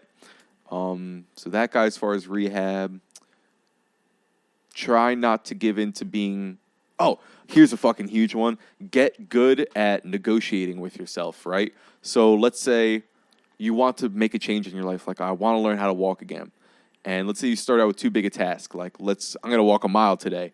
But you consult yourself, right? And you ask yourself, I'm going to walk a mile today. But the response you have emotionally is like, fuck that. Yeah. Like, all right, what about half a mile? Fuck that. Quarter mile? Fuck that. 100 feet? Fuck that. 50 feet? That's too easy. 60 feet? Okay. That's a good balance. It's not so easy that it's like, no problem. But it's not so intense that you're like, fuck that. Yeah. And so you find this nice little balance of where you're actually willing to go do something and to ride that wave. That's huge. So then you'll actually not become a sedentary person, because that might be one of the worst things you could do, is to just become a kind of person who starts to sit even more, or just kind of gives up. Like, you tried so hard that you end up just giving up, like, it's not even, there's no point to even walking, because then your hips will start to wear down if you sit a whole large amount of time. Your lower back will start to have new problems. So that was a lot, but yeah. No, I think it's really great advice. It sounds like, you want steady progression, so you feel like you're getting better. Whereas if you just try to do a big thing right away and you fail, that's when, you start to get demoralized. Yeah. Mm-hmm. You start small, you build your way up. Yeah. When you accomplish something, it feels good. So you want to, you want to keep doing that. I wouldn't call this advice, what I'm about to say. It's just more of a funny anecdote about, so I really like dancing, but as you may have noticed at the wedding, and when I fucked up my leg, I felt like I kind of lost my dancing feet. I was very insecure about it, and I had much more of that mentality of if I can't do it quickly now, I'd become demoralized and just don't want to do it. But I went to a rave with a friend, and they had some Molly, they had some ecstasy. They did a little testing kit, whatever the fuck that's, I don't even know if those things work, but you know what, maybe I was just convincing myself. So they had the testing kit to make sure it was legit. You don't want to be the person who's having a bad dose at the club. And anyway, they gave it to me, and after that night, it was almost like it broke open the floodgates of my dancing feet. Like I gained them back that night, where I learned to just have fun with it again and play around. Well, something positive came out of it. Yeah. I never have done that again, but it was a good time. What the fuck was it again? I feel like I had if it's not a private thing, which I understand, how did it happen? So he was at work and he fell in this cardboard compressor. Ooh. Yeah, it crushed his leg. And they took him to the hospital and they had to amputate it. God damn. It's rough. A cardboard compressor. Yeah, it was I looked up, there's a specific name for it. I don't know exactly what it does, but basically, what it's called, but it crushes, you put cardboard in there and it compacts them, that's what it does. Oh. That's got to be, and it took them an hour to get him out. Oh. So can you imagine that sounds awful. Does it hurt the whole time, or after so long of it being compressed, do you just lose feeling? I don't know. From my experience, the shock at least from my, I don't know if it's translatable, but the shock kicked in. So for the first 10 minutes, it didn't hurt. And then all that adrenaline and painkiller wears off. And then it's just hurts like hell. Yeah. So I don't know. Hopefully the pain was just like, if the nerves were dead, because it was weird. Below the point of injury, I couldn't feel anything. The nerves were literally just dead. Like if you sit on a limb and it falls asleep, and like really falls asleep, where there's no tingling, you just don't feel that limb anymore. It just kind of felt like that. So hopefully that's what I have. But damn, yeah. Yeah, that's what. Did something similar happen to you? I don't really know. Sort of the. So in short, my leg got caught between a support beam and a moving forklift. Like, Ooh. oh yeah, and it just got like wedged between the two, and the forklift just kept moving and just casually like knife through butter sort of thing, like, and your leg snapped, and it just got like muscle was torn. The skin was keeping it together because it was very flexible, but bone was broke, sticking out of the leg. Muscle was torn, nerves were dead below the point of impact, and it was just like this dangling. Oh, that is terrible, dude. Oh man. Oh yeah, it wasn't a good time, but yeah. So the part below the snap, you couldn't feel anymore? Mm-mm. It was a weird thing. I had this ridiculous notion in my head at the time, like literally while I was still on the construction site, of I've seen in movies or in mangas, because those are always the optimal places to get your medical advice if you didn't Absolutely. know. Oh, absolutely. Where a guy like, oh, my shoulder's dislocated, my bone's broken out of place. I'm just going to like flex it and I'm going to put the bone back in place. So my genius idea, and you have to imagine imagine my forearm here, from here down was broken and the bone was just like sticking out from the side. No. So I'm like, all right, I'm going to pull it back in and like reset it with the like upper Legos, bone. put them back together, yeah. That is exactly what I was trying to do. So I'm fiddling around like with the bone, which was so stupid, because if you ever, from what I've heard, have an impaling wound, like, I don't know, like you're in a car accident and for whatever reason metal rod is sticking in you, don't pull it out. Mm-hmm. Like it's holding a lot of the blood in. Generally speaking, let the medical people pull it out, because they'll not have a bunch of blood pouring out that you can't do anything about. So yeah, as soon as I pull the bone in, there's this hole like this big that there's just blood pouring out. But anyway, that's not. Oh no, is indeed. That's just. Yeah, it wasn't a good time. Don't recommend it, actually. I highly don't recommend it. Although there's a weird other thing but anyway, I won't get to that for a second. I'll hone it in my mind, focus for a moment. And yeah, just trying to reset the bone, and I could feel this like scraping, like bone on bone, but it didn't hurt while I was doing it. It was weird. You just felt like this sort of numb bone, like if you scrape two rocks together, that's almost what it felt like. And obviously the bone did not go back into place. And then I came more to my senses, like, oh, this is a bad idea. And I did a more intelligent thing to heal it. But yeah, the Lego piece maneuver did not work. Yeah. Were you alone when this happened? Or no, I was with a friend. If you're curious, I'm going to tell you who they are afterwards, but I won't say. Yeah, okay. Mm-hmm. Understandable. Yeah, no, I was with them, and we were obviously both freaking out. And there was a lot, the Hobby Lobby, the Texas Roadhouse, right by, we were at the Hobby Lobby right there. That's Oh, you were close. Was it like under construction? Yes. At the time? The whole husk of the building was built, right? Walls, ceiling, all that. But there were no shelves or anything, materials moved in, so it's just this incredibly vast space. And as we were about to leave, the person noticed that there were keys in the forklift, that they happened to leave a forklift. The lights were all on in the place. No one was there working, obviously. And yeah, the keys were in this forklift, so naturally, we went for a little. Oh yeah, it's time to go for a spin. go for a little spin, and which was quite fun up till that point. Yeah. Which is very interesting to note how quickly that shit can turn. Yeah, have you ever operated a forklift before that? No, I have had to. So here's a funny story. My first real job where I was making okay money. I was my dad's a diesel mechanic. That's what he does. I was working with him at his shop. And they had a forklift there. Part of my job was just keeping the shop tidy and doing very, very small jobs. I was just a shop help. Mm-hmm. And they would have me drive this forklift to pick things up that were too heavy for me to get into the dumpster, which was a lot of things because diesel parts are huge. Like just so this forklift was not in the best working condition, we'll put it lightly. So when they're teaching me how to drive it, I'm like, so how do I brake? Oh, the brakes don't work. Just lower the forks to the ground and you'll stop. And I didn't drive the forklift after that. I was like, yeah, I'll just struggle and I will pick these things up in the dumpster myself. So had you been driving it up to that point? No, this was when they were teaching me to drive it. I was Got you. So there was another guy who was a little older than me, still young at the time. I was maybe 21 at working there. Mm-hmm. And his name was JP. He was really cool, really funny. And he's teaching me how to drive the forklift. He's sitting next to me. And he's like, all right, he's telling me how to lift the forks up, down, how to steer, because it steers from the back wheels instead of the front, so it's kind of awkward. Mm-hmm.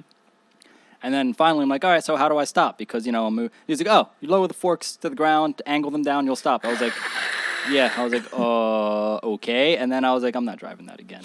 So I would build steps. So like, God, what do you call them? Like rotors, like that the wheel goes on. A lot of times we had to throw those away. Those things were heavy. I'm talking, they were probably like 60, 70, 80 pounds. Mm-hmm. They're big, solid pieces of metal. I had to put them in the dumpster. So what I did, I made steps out of the rotors and walked them up because I could hold them up maybe chest high, but getting them up over the thing, So that's what I would do is I would walk up, boop, boop, and I was like, yep, no forklift for me. Adapt, I will gladly take more time out of my day throwing these rotors away than touching that forklift ever again. Dude, because how are you supposed to... So ideally, you get the forklift and somehow maneuver it close to the dumpster, but then how are you supposed to slow it down while you're by the dumpster without, like, lowering... It's one fluid motion. So you're going, you lower the forks, you line them up, you boop, and it's not moving very quick. So keep that in mind. Like, if you're not touching the I guess it's a throttle, I don't know if it's really a gas, whatever, the thing that propels it. If you don't touch that, gravity kind of does its job. It moves, kind of like a car when you're in neutral, it moves a little bit, kind of the same thing. So it was really slow. Sometimes you wouldn't move, depending on the angle of the ground you were on. But as you can imagine, this was all dirt. It wasn't always level. So where we parked it, it was on a slope. So that's why I was like, yeah, how do I stop? Lower the forks. Okay. Yep. Were you driving it while they told you that? Yeah. Yeah, and I didn't really notice that I couldn't stop. It's not like I was going fast and couldn't stop. Didn't really notice that there was no brakes because I didn't really have to use them while I was moving around. It wasn't until we were ready to stop and get off where I was like, yeah. So, funny story. Yeah, I don't recommend. Plus, it's illegal. I think you actually need a license to do this. So what they were having me do was illegal anyway. So I think that's probably why I got away with not. Plus, this story is incredibly fiction. Entirely fiction. I cannot confirm or deny. I didn't say where it was. Yeah. Cannot confirm or deny I drove a broken forklift without a license. And Anthony's dad that's the term we use. It's an alien. He also didn't own the shop. I say it was his shop. He just worked there. The guy that owned it. Maybe I should drop his name. He was a dickhead. But I won't, though. I won't. One time he gave me a Christmas bonus of like $100, so I'll let it slide. Yeah. Yeah. That's nice. That's nice. That was a lot of money for me back then. I was 21. Oh, yeah. $100. Ooh, that was like a quarter of my paycheck just going right up. Yeah. That's going to fucking town right there. Did you even put in a savings or were you like, this is going full fucking Christmas time blast? I had short-term savings back then. So I saved up for something specifically and bought it. That's how I bought my first computer. I didn't pay for the car outright, but I paid to fix it. So that's how I paid for that. And that was really, those were my a lot of times I spent a lot of money because me and Sana had first started dating at that point. So I would go up to Rutgers, I'd take the train, and then, I'd spend a lot of it there, and then the rest of it was for food, because we had to buy my lunch every day, my breakfast, all that stuff. So saved a little bit, very short term, but when I had a goal in mind, I could save money. Did someone teach you that, like financial, intelligence, I'll call it? Or did you kind of just naturally, like, I'm just going to be kind of careful with this and not go overboard with it? No one really taught me. So I taught myself because messing up and going paycheck to paycheck, having no money will, make you kind of learn. Create depression. Because then you kind of like, I want this thing, but I can't buy it now. I gotta wait. So you say that, but I don't think that's necessarily true. And I'm basing this off of my dad, and he would just go put on credit a lot when he was young, and I didn't just have a get credit card. ridiculously into debt. Oh, gotcha. Yeah. Good thing I didn't until I was older. So he always emphasized never get into debt. It's terrible. But yeah, debt is like a weird thing because you don't want to be in debt, but you don't want to have no credit. So it's kind of like maybe it's like don't be in a debt that you can't pay off. Yeah. Be in like a purposeful debt. Like I'm in this, but I know I can pay it reasonably. I'm not like hoping and scrambling and always scurrying around to freak out to try and find some way to pay it. Yeah, so from what I was told when I got my first credit card, so I guess financial literacy, I was given a little bit of advice from my dad. Not to put anything more on it than what you could pay off in 1 month. Mm-hmm. Now, I don't always listen to that. You know, even that, like when I bought this computer on credit. I didn't have $3,000 at the time. So, but I paid it. It was no interest for a year. I paid it off in a year. There you go. And, you know, it worked out. But generally speaking, yeah, you need credit because you can have a lot of money. But if you don't have credit, you can't really buy anything unless you can pay cash. And some places only let you do that. I've heard that if you're going to buy a car, typically they don't like it when you pay all cash. I don't know how true that is, but, you know, they want you to get a loan. Plus, then they get interest on it, so they technically get more. So you still need credit. So it's a fine line. You need credit, but don't get yourself into debt to the point where. Although that's weird. Would you consider it debt if you use your credit card and, you know, there's obviously the amount you have to pay by the end of the month? Would you consider just having that at all, having debt? I would. Yes, because legally you do. Look, so let's say enough. I'm going to buy a house, because one of the things we're looking at right now, obviously, is buying a house. I'm really researching it. Mm-hmm. When you're applying, they check your debt-to-income ratio, so they see how much debt you have versus how much you make a year. And they weigh that somehow with your ability to finance a house, or really, I guess, anything you're trying to finance. So credit card debt counts for that. So you have $1,000 on a credit card, that counts towards your debt-to-income ratio. Gotcha. So legally, it is debt. Now, $1,000, usually, that's something you can pay off if you really need to in a month, really. Mm-hmm. But generally speaking, yes. Where would you want to get a house? What makes me want to get a house? No, where would you want to get a house? Mm-hmm. So we're looking primarily in Delaware right now, northern Delaware, because it's close to Jersey, which is where our family is, but not too close to where we're obligated to go see them all the time. As mean as that sounds, I don't want that to come out the wrong way. Yeah, because like you kind of like having your own space. Yeah, there's like because there's an expectation of you know, when you live close to family, you got to come over, you know, for dinner every week, and you know, not that we don't like doing that, but sometimes it's nice to have our own privacy, which we have now.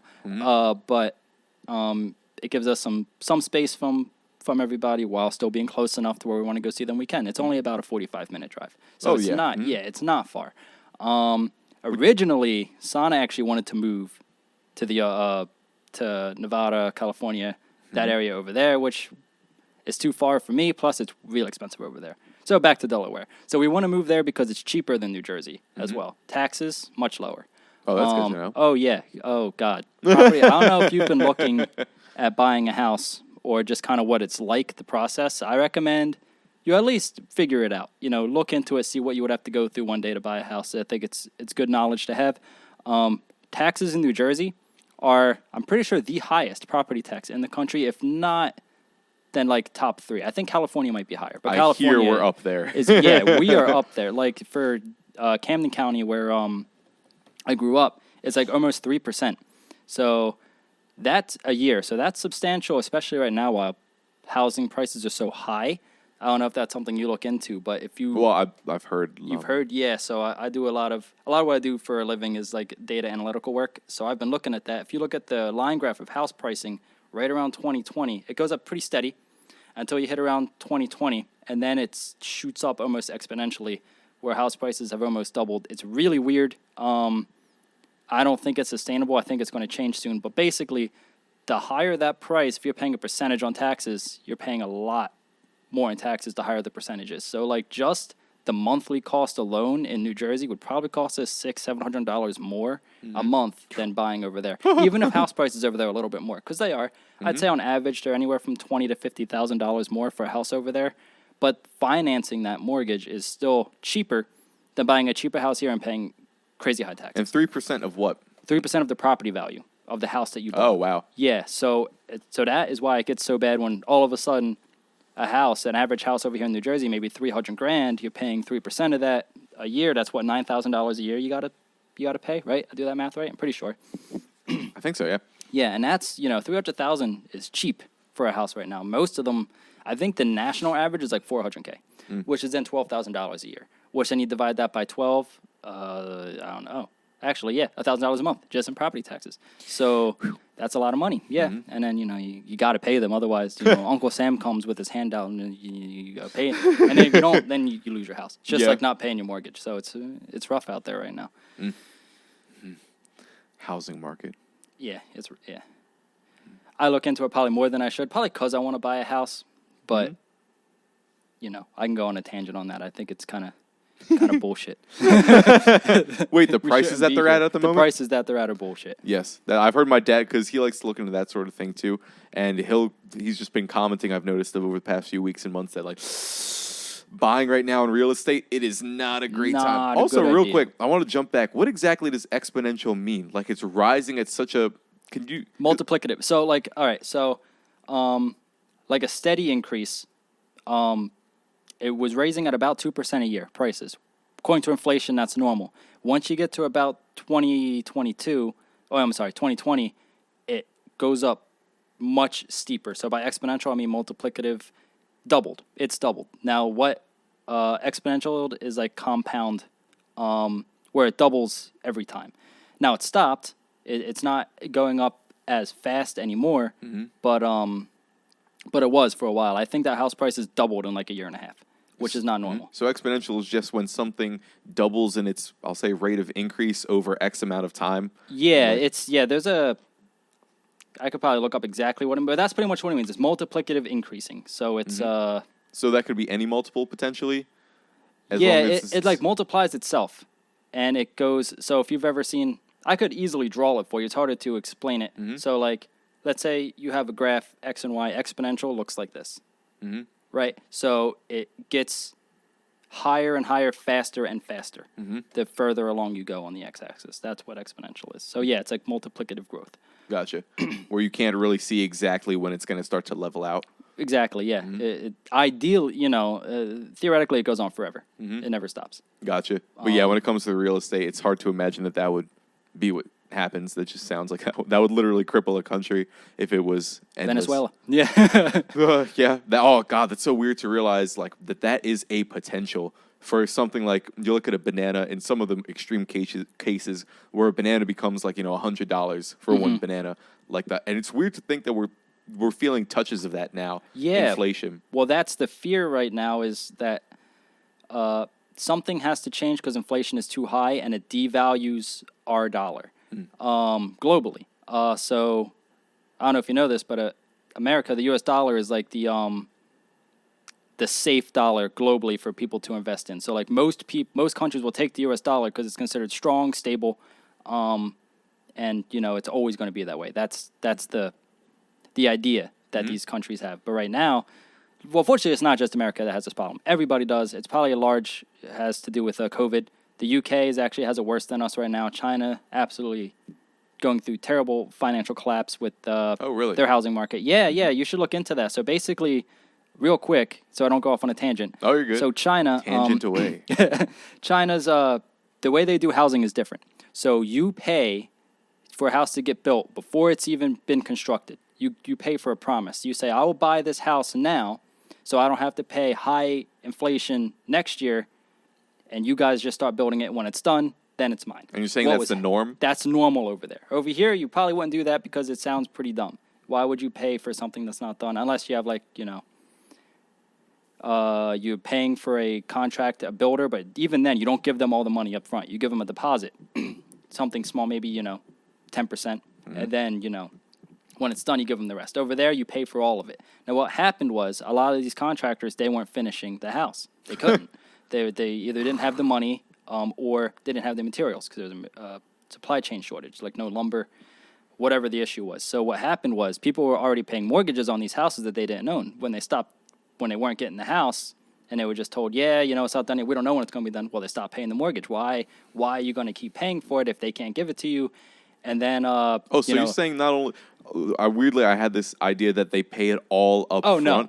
They'll just take out a mortgage on a house before it's They made, can still finance it, yes. In fact, they probably have to because most people can't just buy a house in cash. But yeah, so they're paying the mortgage on this house before they have it. So, you think about it, they promise you it'll be done in a year. Well, a year comes by, it's still not done. We need a few more months. Okay, a few more months go by, it's still not done. We need a few more months. And then eventually, how long until these people say, I'm not paying this anymore. I need it for And that's what happened. And then there was actually a bank over there that just took all the money and just left. Like, so a whole lot of money just disappeared. It's really, yeah, I would look into it. It's pretty scary. So they have it worse over there than we do. but it's a worldwide problem right now.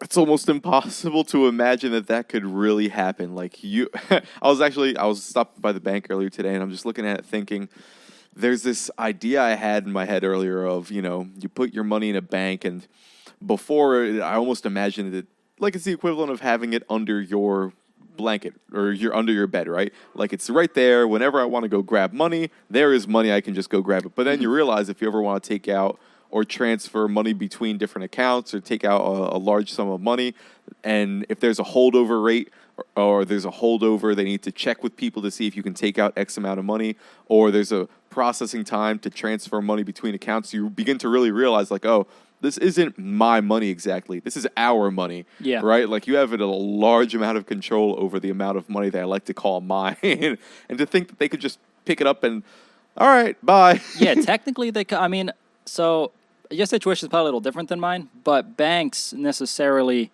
they borrow money a lot too. And all the money you have in your account, everybody's account, that's kind of their leverage, right? That's how much money they have. Mm-hmm. So it is possible that, especially in a housing market like this where they're lending out,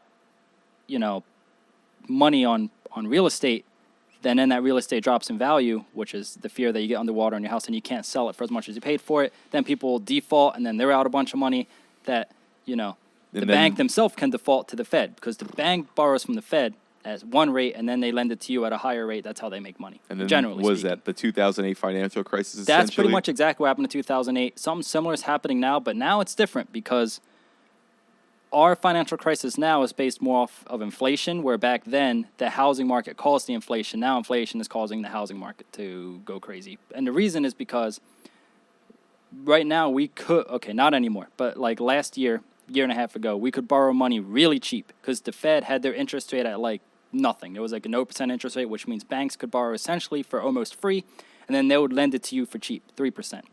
So if you can borrow money really cheap, what people were doing was, there's a bunch of people competing for this house because there was a housing shortage because of the pandemic. People didn't want to sell their house, but people wanted to move because of remote work. So everyone was like, all right, I want this house. This guy wants this house. I might as well just borrow $50,000 more, right? It's only going to cost me like $50, $100 more a month. I might as well do it. Outbid this guy. Mm-hmm. So then what happens? That house sells for $50,000 more than it's worth. So then his neighbor's like, I can get this much money for my house. So then it happens again. These two people bidding on this house. I'm just going to borrow more money, right? Because it's cheap. And then that house sells for more. And then that's why it compounded. Things got so much more expensive because people could borrow money for practically free. And they all just bid each other up, drove the prices of housing through the roof. And now what the Fed did is they raised their interest rate up to way higher. I think what we get now for a mortgage is something like 8%. That's how much it would cost us in interest. Back then it was 3%. So now it costs, it's a huge difference. So now you can't do that anymore because borrowing more money costs you way more a month. So for the math, you bought a $300,000 house then at 3%. It's something like $1,400, $1,500 a month. Now it's like $2,500 a month. Big difference. So you can't do that anymore. But now people, the sellers have it in their head like my house is worth this, a huge amount of money. But it's not, and it never was. The only reason that it sold for that much is because people were fighting over a limited resource and they could borrow more money for practically free. Did that have anything to do with printing money? Because I heard there was a lot of money printing going on. Because that's another thing. People had more money for down payments because the Fed printed a lot of money. A lot of stimulus checks went out. People didn't have to pay their student debt because that was, on forbidden, so they got to save more money that way.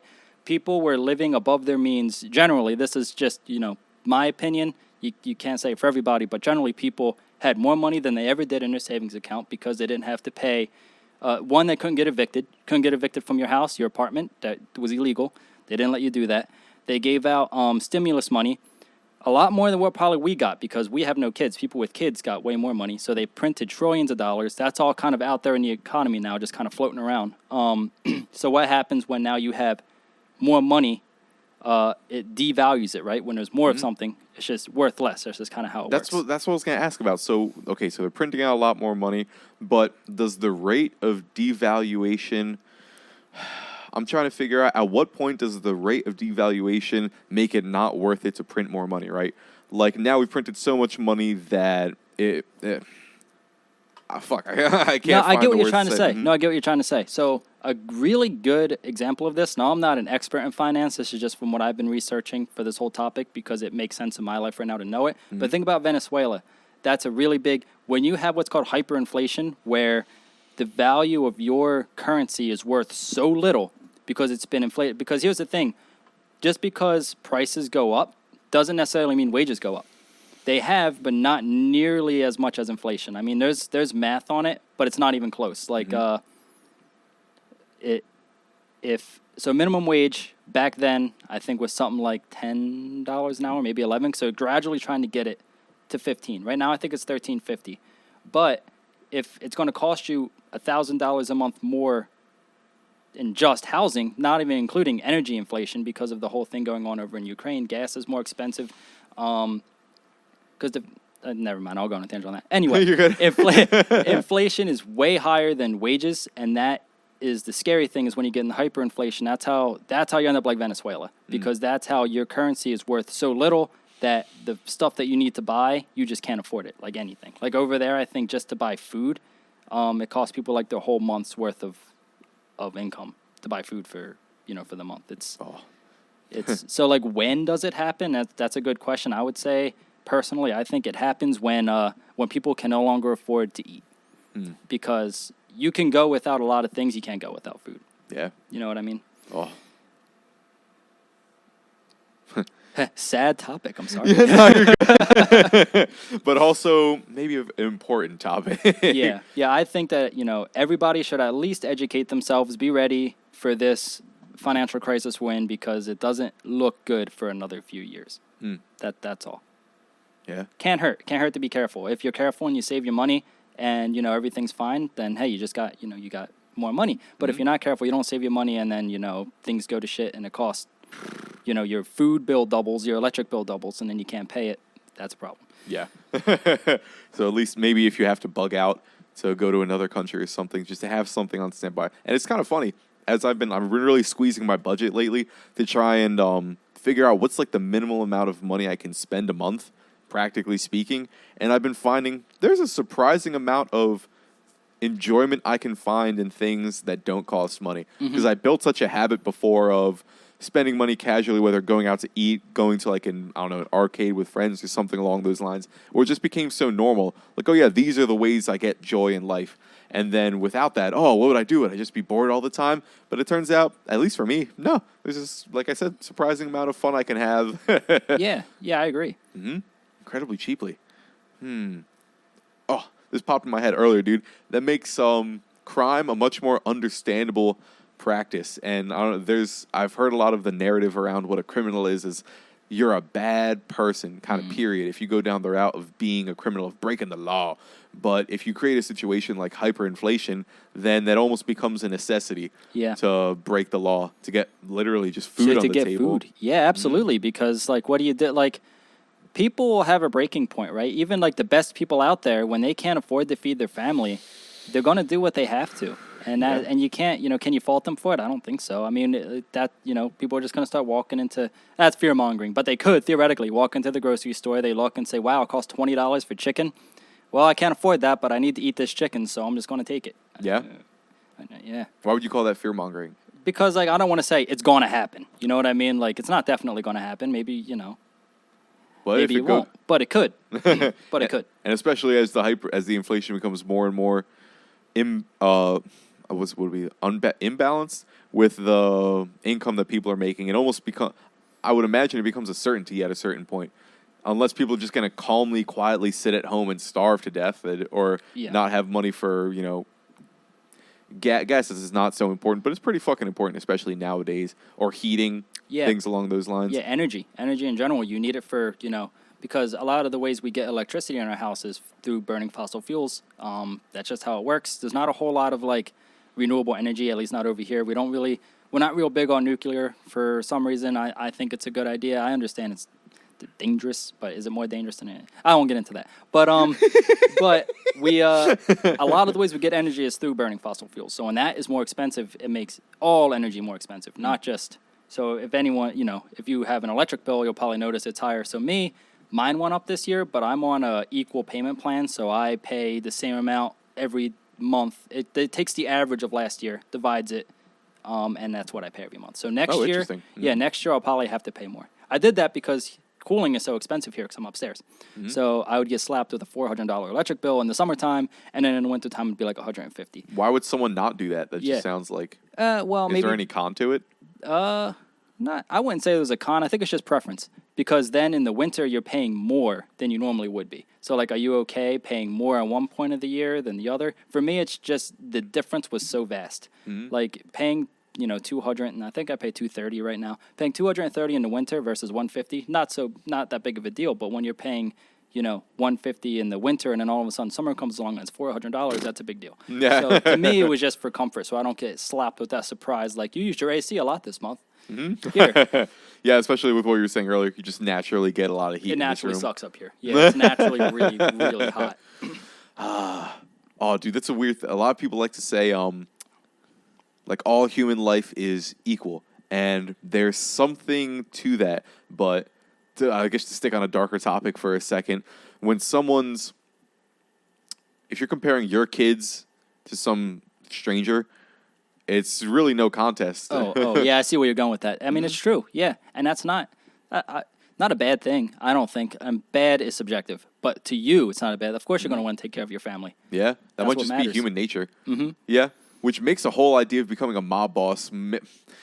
A lot of times in the culture I've grown up in, it's been seen almost as an evil thing, and there have been some movies that kind of showed as like a cool, badass, like American gangster. Although ultimately that had a not so positive ending for the gangster.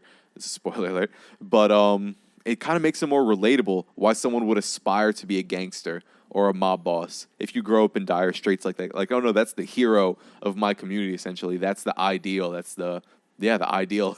Yeah. No, it's true. I've been watching a lot of interviews on that topic, ironically, recently, and a lot of the time it is family based. So like, maybe some young kid, their dad, is in the mob, and then their dad usually, from what I've noticed, the dad that's in the mob tries to sway their kid, to go do something else, anything else, because typically. While it's a glorious, glamorous lifestyle you can also die very young, and a lot of people do. So they usually try to sway them, but typically what ends up happening is, you're a kid, you're in that environment, that's what you grew up in, and that's kind of just what you gravitate towards. Yeah. Why are you interested? Is it just like you're fascinated in that stuff? Because you say you were watching. Yes, and also I found out recently that my family was strongly connected to a mob in New York City. So not anymore. My great-grandfather moved out of New York to Philly and broke away from it. But his brother and some of my great cousins are in jail right now. They worked with some big name. I have it written down somewhere. I could probably look it up. So one of the bigger name mafias up in New York way back in the day. They found. So what happened was they found my family's from Italy, from Sicily. Oh, cool. So my grandmother found boxes of documents. My grandfather, when he was in the war, he would write to my grandmother in Italian. They took them to a translator, got them all translated. They found a whole bunch of financial statements. So my grandfather bought his house all cash in Philly when he moved. Now it was about $8,000, but back then $8,000 was a lot of money. What's even more shocking than that is they bought an entire block in New York City for millions of dollars. Back then, millions of dollars, it's a lot of money. They owned like some kind of like apartment buildings or something. And so ever since then, I've been kind of interested to just learn about it a little bit, since apparently I have family history of it. So, dude, that's so cool to think like maybe a few generations back, you had a family member who was, I don't know, doing hits or moving large amounts of drugs or running a gangster organization. And then I just wonder what they would think if they could fast forward down their lineage and just see one of their ancestors just kind of chilling, playing video games with cats and like having a nice, calm, quiet, like a pleasant life, like out in a suburb. Like, it's just so weird to imagine like where your lineage goes if you just go down the rabbit hole of that. Like, imagine your grandkid going full circle and becoming a mobster or something. Like, just how unrealistic does that seem to imagine? I mean, I never would have guessed I had any. That's a lie. So I have a story. I have a story now that I just remembered. I was really young. My grandpa gave me a bloody gun. No, I was in actually, there's stories about that too. Not about a gun, but about like they found a whole bunch of money like in the wall. But anyway, so I'm really young, maybe 10, 11. Somebody died in my family. I don't know who he was. Never met him, but apparently it was a really big deal. We went to this funeral. So we all went to this funeral. We had to dress up. It was this huge, beautiful cathedral. Somebody had a lot of money. Were there a lot of flowers there? There was a lot of flowers. There was a lot more people than I had ever known I was related to in any way. I don't know. My dad never really told me much about it, just that we had to go to this thing, and then that was really it. It was always really weird to me that we went to this funeral from this guy that I presumably didn't know. Mm-hmm. My family was there. There was a whole bunch of people there that I've never seen before. And I don't know. I just always had a weird feeling about that. But I never really would have thought that it was mob-related. But now looking back on it, I think it was. I think he might have been a big deal. Because respect is apparently a big thing in that lifestyle. So, and disrespect is maybe something you don't want to bring down on your head. Had you ever asked your dad about it or anything? Or he's the one that told me. Mm-hmm. He's the one that told me all about it. Because he was telling me when they found out about it. Because my grandmom finally told him. And then he told me.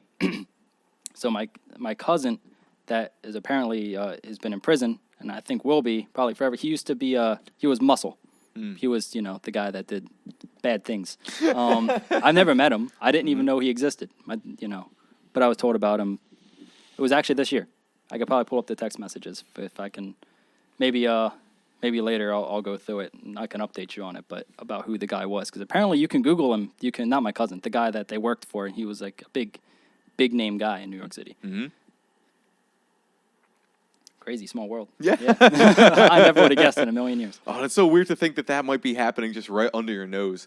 Like, if you just go through these houses, if you were to somehow scan and get to know the details of everyone's life through this complex you live in, I just wonder how many people would be connected to the underworld. Because to think, like, that's such a real thing that me personally, I'm not very connected with the underworld. I've dipped my toe in it and, like, peeked through, like, the window from time to time. But I've seen very, very, like 0.00001% of what that world really is.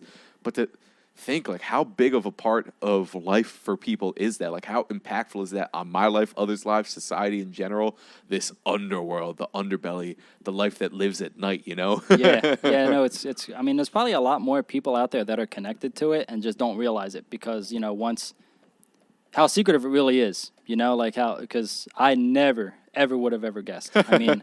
And it's weird. It's one of those, like, you don't speak about it if you know about it kind of things for a lot of people. Like, this is a tiny example, but I went to one of those CBD shops, right? And it was pure CBD, and I was just asking to have, like, blunt wraps, and I was asking if the guy knows of any good dispensaries in the area.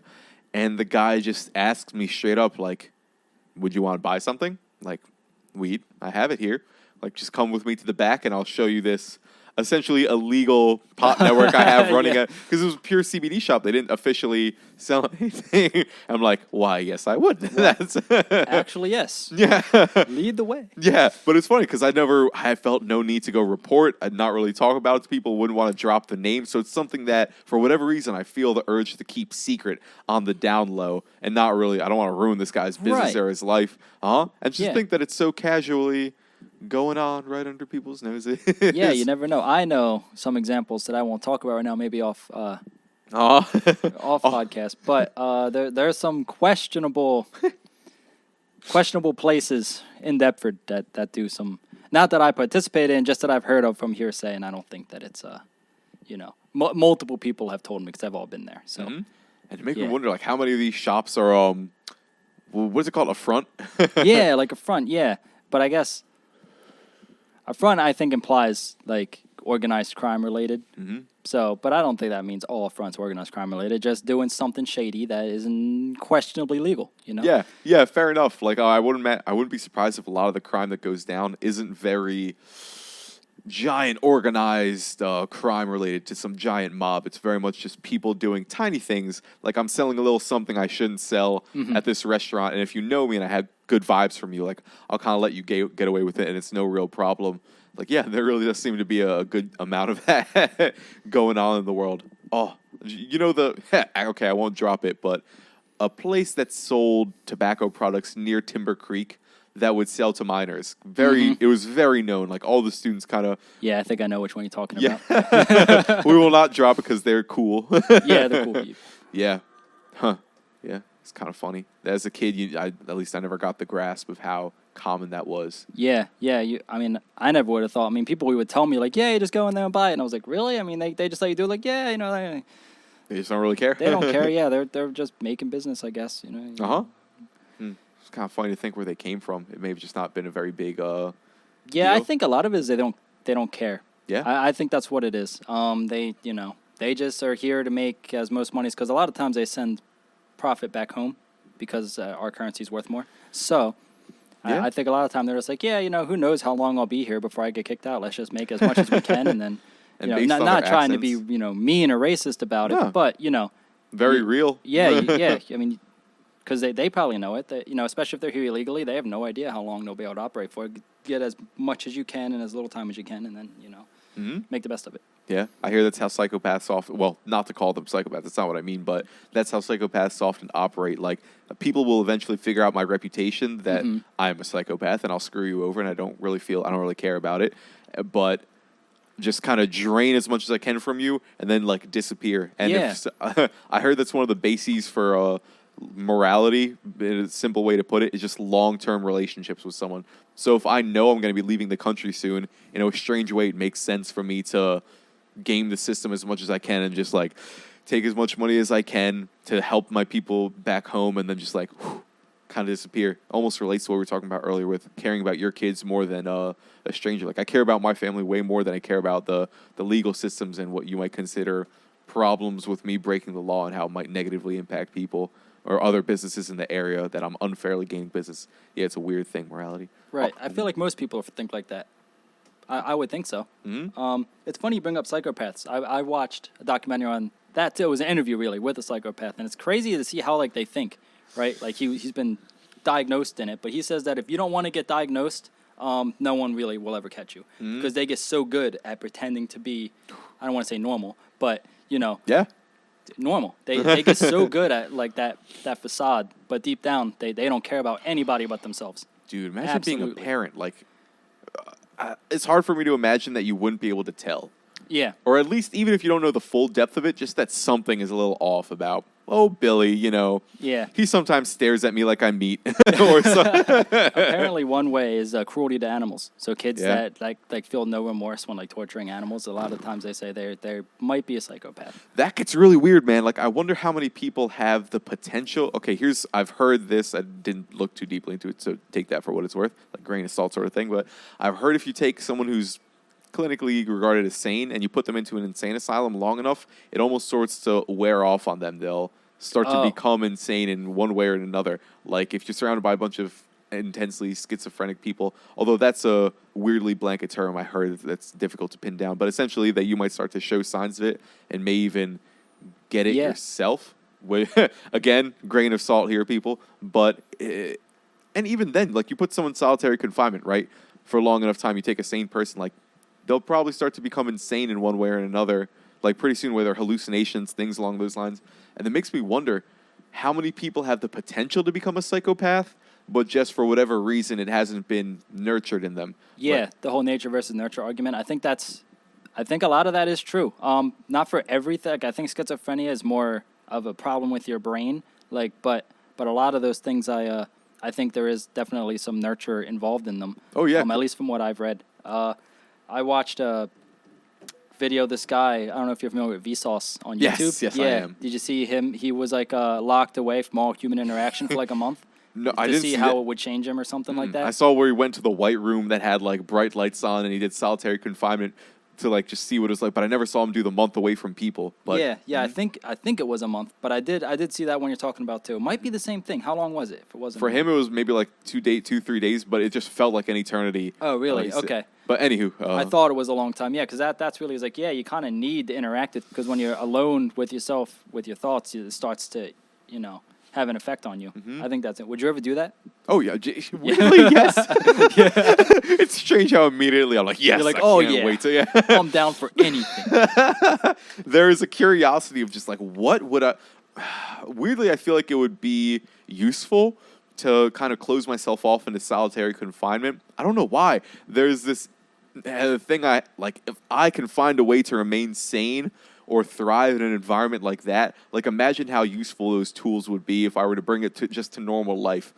Like, I don't know. It's a weirdly like monk sort of thing. I'd like to close myself off in just like a room for, I don't know. I say like a month, but and realistically that might be it might be a bit too much. Yeah. If 2 or 3 days affected him that much, maybe try a week. Yeah. I wonder what that would. But he also he said the light really fucked him up because he couldn't. It fucked with his sleep cycle. Oh yeah, because he didn't know when it was time to go to bed or when it wasn't. That's true. Yeah, constant blinding white light.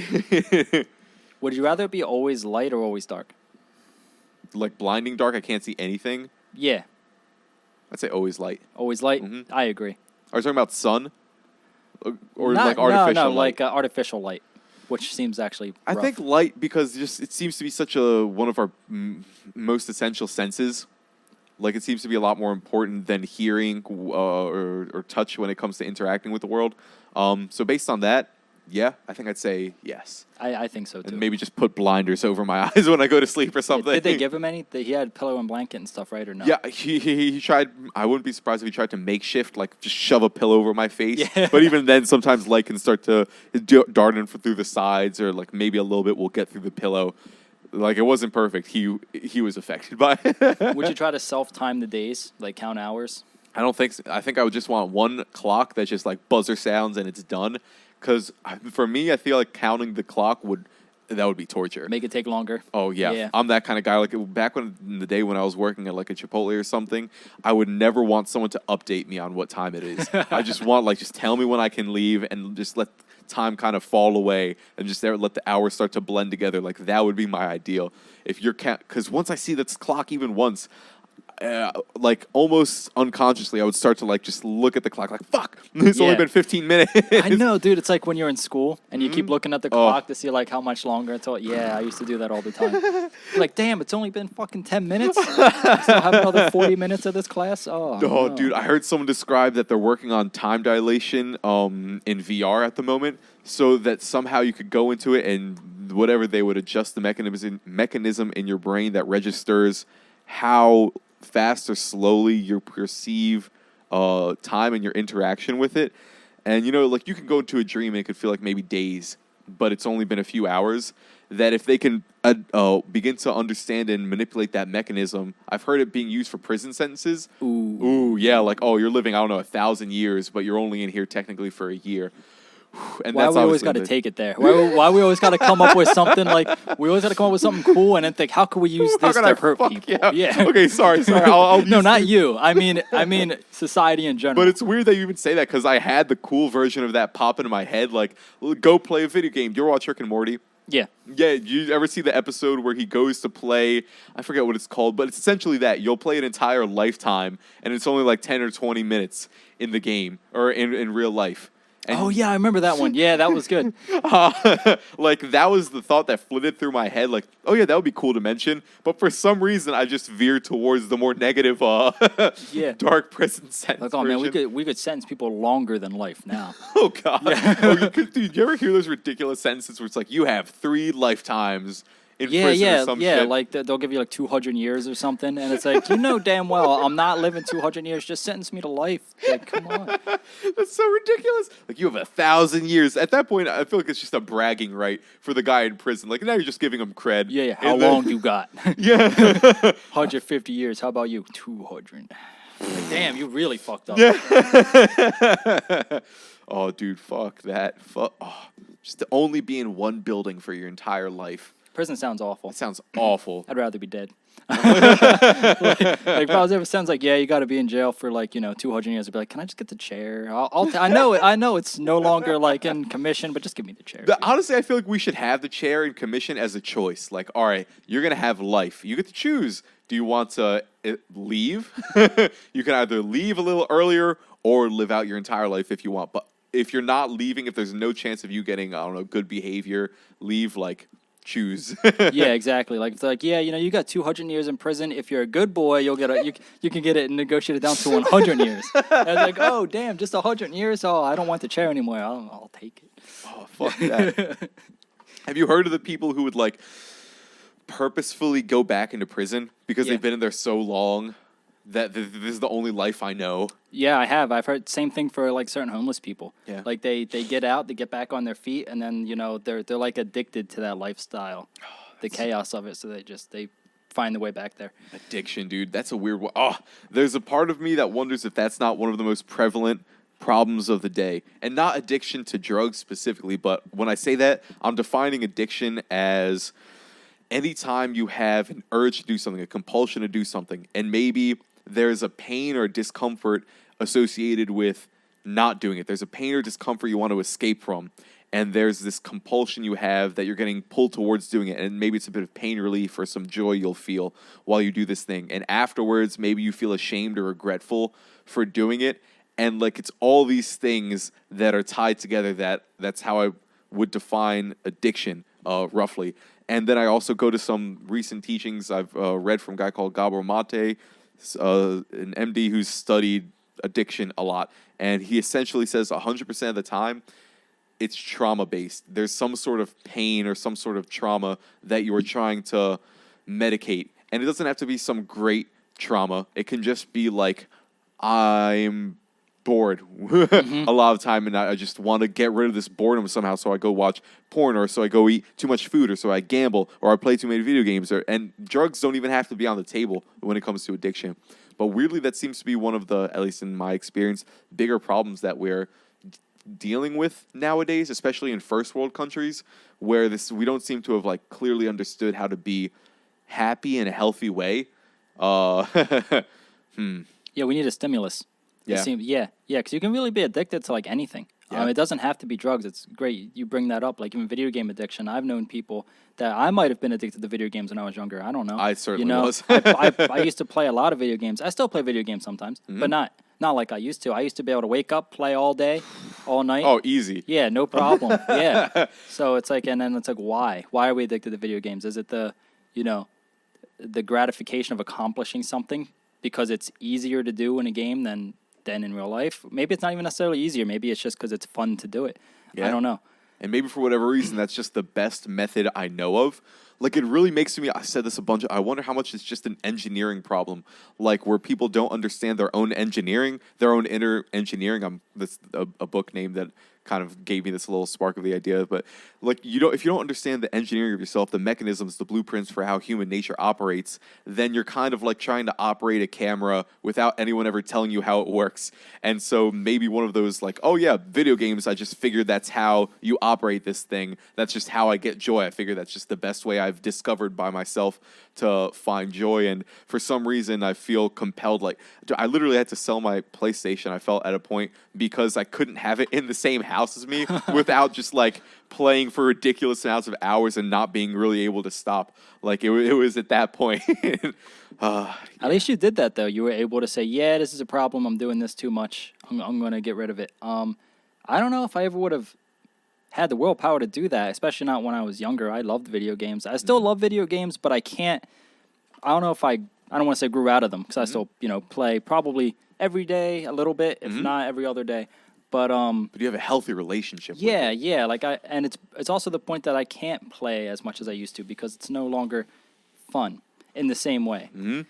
That's very interesting, because when I was a kid and I would be the kid who's like, I'm in school just thinking about Skyrim. I can't wait to go home and play more video games. Dude, me too, especially if I just got a new game, like right after Christmas. Dude, I just wanted to go home and play. I vividly remember being at a Christmas party where I just got like Saints Row 2 or recently, and I was at the party and just like I'm surrounded by family that I haven't seen forever, and this should be like, I should enjoy being in the moment. But I was like sad and just sadly waiting to go play. So that might have been some signs that it was a problem. But there was a point where I could play all day, all night, and it didn't feel bad. It just felt like, this is wonderful. But there was a point where I start to hit diminishing returns, I guess, where I would play those hours and it would have this. Maybe people could relate who have been on scrolling, like you're scrolling through some sort of, whether TikTok or Instagram or something, and you're looking at funny posts, and for the first little bit, or YouTube videos, it feels really happy, like, haha, that's funny, that's ridiculous, and you get to this sort of like zombified, like, scrolling, ha ha ha, that was funny, ha ha, scrolling. And there's this weird numbness that you'll feel in your gut, and I would get to that point in video games where I would play so long, but just pulling myself away was very, very difficult around that point. That's around the time where I'm like, this is a problem. Yeah. Do you still have fun when you play video games today? Yes. Do you ever get sucked back? Like, say there's a new game that comes out and it's something you're looking forward to. It's really good. Do you ever still get those moments where you can play for 4, 5, 6 hours? Oh yeah, Me too. Especially with the guys. Like, because I don't have a gaming system anymore, but I'll frequently go with Santara or Dallas, and we'll play Apex or something along those lines. Oh, dude, he just got Diablo 3 or 2. Ooh, that's a fun game. Oh, that is super fun. That's one of those games where it's like, I may have to set a time limit, because I began to dip back into those old waters of that weird, gross sort of numbness feeling where I'm playing for so long and it's like, I should have stopped playing an hour ago. But it's very hard for me to pull myself away. But easily it could be like 3, 4, 5 hours of joy where I'm having a great time with this. But then it's like 6, 7 hours. It's like, oh, okay. Yeah. When I notice it's starting to be an issue is when I'm staying up really late. Because usually I go to bed, not early, but not too late, 11, 12 o'clock. Usually is when I find myself ready to go to bed. But, if a new game comes out and I'm really into it and I'm playing and I look down at the clock and it's 3 a.m., then I'm like, oh, dude, now tomorrow I'm going to wake up, I'm going to feel like shit. I'm going to, I can't do this tomorrow. And then tomorrow comes along and I'm playing, I'm looking down, it's like, it's 12:30. Ooh. Okay, I guess another hour? Maybe? Yeah, right. Yeah. That's when the fight comes in. Yeah. Dude, I feel you. Oh, and that's very few things can make time fly like video games, man. It's true. Yeah, it's true. Like, where'd the day go? I wonder how much of my life I spent playing video games, and oddly enough, I don't really regret it because I had a good time doing it. So, looking back on it, what else would I have been doing? I think when I stopped playing video games as much is when I got into skateboarding. Then that became my new. I would skateboard every day, 8 hours a day. My friends would. And right after school, too, we'd skateboard to school, put the skateboards in the locker. And then after school, hey, you guys want to go skate? Yeah, we all get our skateboards out of the locker. We go, and then till, 9 o'clock, go home, go to bed, do the same thing the next day. I guess cool. It's, I don't want to say better for you because it's physical, but, at least, we were getting exercise. We stayed fit. You're getting sun. You're around actual people. Yeah, you're socializing. Yeah. Mm-hmm. And it's interesting that naturally, for whatever reason, clicked with you more than the video game. Like, you had the choice to do both of those, but for some reason, you went to something that might be more, I don't know if this is the correct causal link to point to, but maybe it was more natural. There were more natural forms of joy, right? Like I said, sunlight, movement, literal socialization where it's not over a phone or a screen, I'm close to you, getting fresh air, all those things where it's like, in many ways, I've heard one of the problems of nowadays, great podcast with Joe Rogan, Tristan Harris, and some third guy. If you ever find the one where there's a third guy, that's the right one. And they're talking about hypo-natural environments is one of the biggest problems for modern societies, meaning that there's too little of what we have evolved to thrive in our environments, whether that is sunlight, whether that is other people, whether that is movement, different sorts of foods, fresh air, different sleep cycles, et cetera, et cetera. And that could be a huge point of pain for people. And just literally to start to incorporate some of those more natural, some of those older ways of joy could be a great way to find a more, genuine form of joy? I don't know if that's the best way to say it, but yeah. Yeah, I think that's a good point. I think what it was, skateboarding and video games for me, one was social because I made the most friends when I started skateboarding. I had something in common with some other group of kids because when I was younger, I had friends, but not a lot of friends. Maybe, 2, 3 that I would see. Skateboarding, I met a lot of people. I really got out to socialize more. I got to experience what that was. Gratification. So for me, I think I'm very results-driven. With video games, it's about beating some hard boss, some hard challenge. It always feels good to overcome something. With skateboarding, was learning a new trick. And what really amplified that was now you're with friends. They're also trying to learn new stuff. And when you learn something, it's like, oh, dude, look, I could do this thing now. And then they're excited for you. Everyone's excited. Oh, yeah. It's a good time. And the little dings in the video game do not compare to your homies being like, yeah, fuck yeah. Exactly, yeah. And I think that was a big part of it, was it scratched a lot of the same itches, just in different ways. Oh, it's so cool that you say that, or it was very interesting that I noted earlier you said, I don't know, maybe with the video games it was just easier, but Wow, when you talk about loving skateboarding more, I don't imagine skateboarding to be a very easy thing. I imagine there's a good amount of pain that comes from skateboarding and learning new tricks. Like you literally, every time you fail, you're probably on concrete or asphalt. You get good at falling, if that makes sense. You learn how to fall. That is so a you can good fall skill without to have. hurting yourself. Yes. Yeah. Now I've been trying to get back into skateboarding. Now I'm 30 years old. That doesn't necessarily mean I'm too old to skate. There's plenty of people, a lot of the pros are in their late 30s now, so jumping downstairs, I'll probably never jump downstairs again. But it's weird because one of the things, when I get back on the skateboarding, my brain remembers how to do the tricks, but my legs don't. So it's like my body kind of, I don't want to say atrophied. It probably did. My muscles aren't what they used to be. Definitely not in as good shape as I used to be. But so like I'll go to do the trick, my brain will say, I'll be like, all right, legs, do this thing, and then they just kind of, don't do it. I'm like, oh, and then one of the big fears in my head is, do I remember how to fall? If I don't land this trick and I mess up and I fall, am I going to get hurt? It's funny when you're young, you just do it. You're like, am I going to fall and get hurt? You don't even think like, am I going to get hurt? Bomb-proof. Yeah, you're just like, all right, I'm going to try this thing.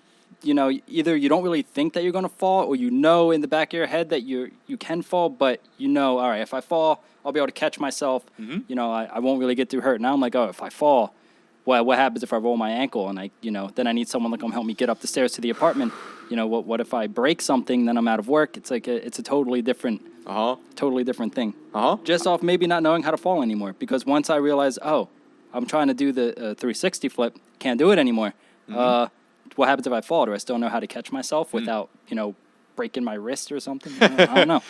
I heard that's a big point of injury for people when they go back to doing what they used to do as a kid. Essentially, they, like you say, the brain still remembers many of the ways, but it hasn't really clicked for them yet that their body is not the same. Their coordination, their durability, the toughness of their bones, maybe even the flexibility of their bones and their joints. Yep. It's not the same as a kid. So it almost takes this sort of, from what I'd imagine, an experience with my own reintegration of certain activities in my life, this tiptoeing, being willing to allow yourself to go easy on something, to go slow, to go safe. Because as a kid, I had, much more of the fucking, balls to the wall. Yeah, just do it. Yeah. I can just do it. Don't think about it. It'll be all right. Now I think about it when I'm like, all right, I'm going to try this thing. But then you get in your own head, and you're like, oh, what if I mess up? Oh, dude, that might go back to this is such a useful thing. I heard from a psychologist, what I was talking about earlier with your dad's friend. What's his name, by the way? Ron? Who fucked his leg up? Ron. This whole idea of if a mile is fuck no, I won't do a mile. Reel it back to a point where you can literally consult yourself and emotionally you are willing to do it. And you can tell that it's not so willing that it's fucking boring, right? Because it's so easy. Yeah, I could do this all day. I know that. It's just enough stimulation to keep you engaged without that paralysis of oh, this is too fucking scary. And sometimes it takes this sort of humility, because I've noticed that whether I'm doing some sort of fight or climbing tricks or this, that, and the other, where I just want to fucking, like you said, just do it. But this giving myself the freedom to be weaker, the freedom to be more careful, and not be like, oh, you're a pussy for being careful. Yeah. Yeah, that's a big thing that when we used to skate, oh, do this thing. Oh, don't be a pussy. But, at the end of the day, we didn't really push each other too much when it came to jumping downstairs and stuff. Because if you're afraid and you go to do something like that, if you're afraid, you're more likely to get hurt. Oh, so, you got to understand, that you got to understand. But but we were more hard on ourselves. You know what I mean? Like, oh, I can't, I'm not doing this thing. I'm being a little bitch, whatever. But that happens. That still happens to me. I'll go out there. I'll be like, I'm going to skate. I'm like, all right, I'm going to do a kickflip today, which I have been able to do kickflips again. Yay me. Yes, that is a cool move. But every time I go back out, it's the same kind of mental battle of getting over the fear of, oh, if the board doesn't flip enough and I land on it and I fall and I get hurt. So I kind of have to, bail a few times and then finally muster up the courage to stick to landing. So it's cool to give yourself the freedom to bail, though. Yeah, at least, that's why I default to kickflips. One, it was my best trick. It's kind of it was what I was best at. I was always really, really good at kickflips. I could do them consistently every try, no problem. So it's a familiar thing for me to get back into. And it's a basic trick. So, if you mess it up, the board's not, rotating too much. Worst case going to happen, you're either going to land on it, it's upside down, no big deal. Or you land primo, might be a big deal, because at primo is when the skateboard's like this. So, yeah. So you land on that, then that's when you might fall. More likely, you're just going to hurt the bottoms of your feet, 'cause that sucks. Do you ever do tricks on the grass? Used to. Now I probably still could, but it's harder to pop the board. Gotcha. So yeah, like it kind of sinks into the dirt a little bit. Or yeah, something? what gives you air when you skate? The tail smacking the ground, causing it to pop up. That's when it smacks the grass. It's it's softer. That might be why I've never been able to do the tricks with the fingerboards. Yeah. I can never even get them to pop up. I can, and it's probably it's because of I understand skateboarding, the physics of it. I think that's why it was easier for me to learn how to do stuff with fingerboarding. But yeah, same exact thing. It has to come in contact with the ground. It makes it pop up, and then you level it out in the air. That's all you do. Same thing with an ollie on skateboarding. You're snapping the tail on the ground so the board kind of comes up, like vertically, popsicle stick, and then your front foot just kind of pushes here and levels it out. That's what makes it jump. Cool. I might have to get into that at some point. I like longboarding. I do it very infrequently, but every now and then you catch a nice hill and just that cruising feeling. There are a few things as pleasant as like whether that's on a wakeboard, a snowboard, a longboard, of just cruising through life. Longboards go fast, dude. They God. go way faster than the skateboard I ride. The bearings are different. The wheels are different. Falling on one of those, fuck that, especially Yeah. on those big hills. Oh, dude, when we were going to Maine, a lot of hills, a lot of mountainy treks, and we get to this point where there's maybe like a 300-foot hill, something along those lines. Ooh. And I'm not even fucking touching the longboards on this hill. But Seth and Dallas are kind of testing it out. Seth is going for it. He's kind of counting. He's doing like the little swervy ride, so not just a straight shot down the hill. controls your speed. Yes, and he's counting like how long he can sound before he has to run off, and he's got maybe like 8-10 seconds before he just feels like I have to run off or I'm going to reach the point of no return. And Dallas goes for it essentially at the top of the hill, and he says he's riding, everything was good. And first, I just want to point out from me and Seth's perspective, we see him just essentially bomb the hill. Like, no real curving, like maybe for the first 20 feet, swaying, curving sort of ride, and he just starts bulleting down the hill. He does like the crouch, the lean in, and he just goes all the way down. He's going, I don't know, maybe been like 30, 40 miles per hour. Holy shit. And we're just looking at him like, holy shit. Did you get anxiety? Yeah, but he seems so confident in it. We almost felt like, I guess he has this because he's done a lot of snowboarding, and he says sometimes he's gotten ridiculously fast. He had a counter on him, like an app that could count how fast he was going. And according to him, there was a time he hit like 70 miles per hour. Holy shit, dude! He could have died if he fell. Right? And it's hard to imagine that you can get that fast on anything that your feet just have to stand on, like not have to go on some motorized equipment. Yeah, that's dangerous, dude. I would have shit my pants, dude. Ditto. There's no way. Fuck that. On longboards, do you get the death wobbles? Yes. Yeah, those things scare the shit out of me, dude. They should. They're called the death wobbles for good reason. The board just starts busted my ass on that before. Dude, but okay, so that's from our perspective. From his perspective, he started riding, and after like 20 feet, he was like, oh no, I've reached the point where I can't bail anymore. I can't bail. He's like, if I bail, I'm definitely going to hurt myself, so I'm just going to fucking fully commit. And he said he just went full adrenaline. He wasn't even thinking. He just went full instinct. And he said, like, fear level was like top notch. Adrenaline was up there. I wasn't sure if I had it. Like, I was pretty sure I was going to fall. And he said he started to get the wobbles, but somehow he managed to. That's awesome. He'll remember that, forever. Oh, yeah. Yeah. We drove down to see him at the bottom of the hill, and he's just there like, yeah, he's amped up. Screaming fully. Dude, he literally is kind of gross, but he said when he stopped, he literally ran over to the side and vomited on the side. Oh, no. Oh, Dallas. Can't really blame him. Yeah. Yeah, and that's a weird one. Like, it's hard for me to condone that behavior because it's like, dude, don't kill yourself, please.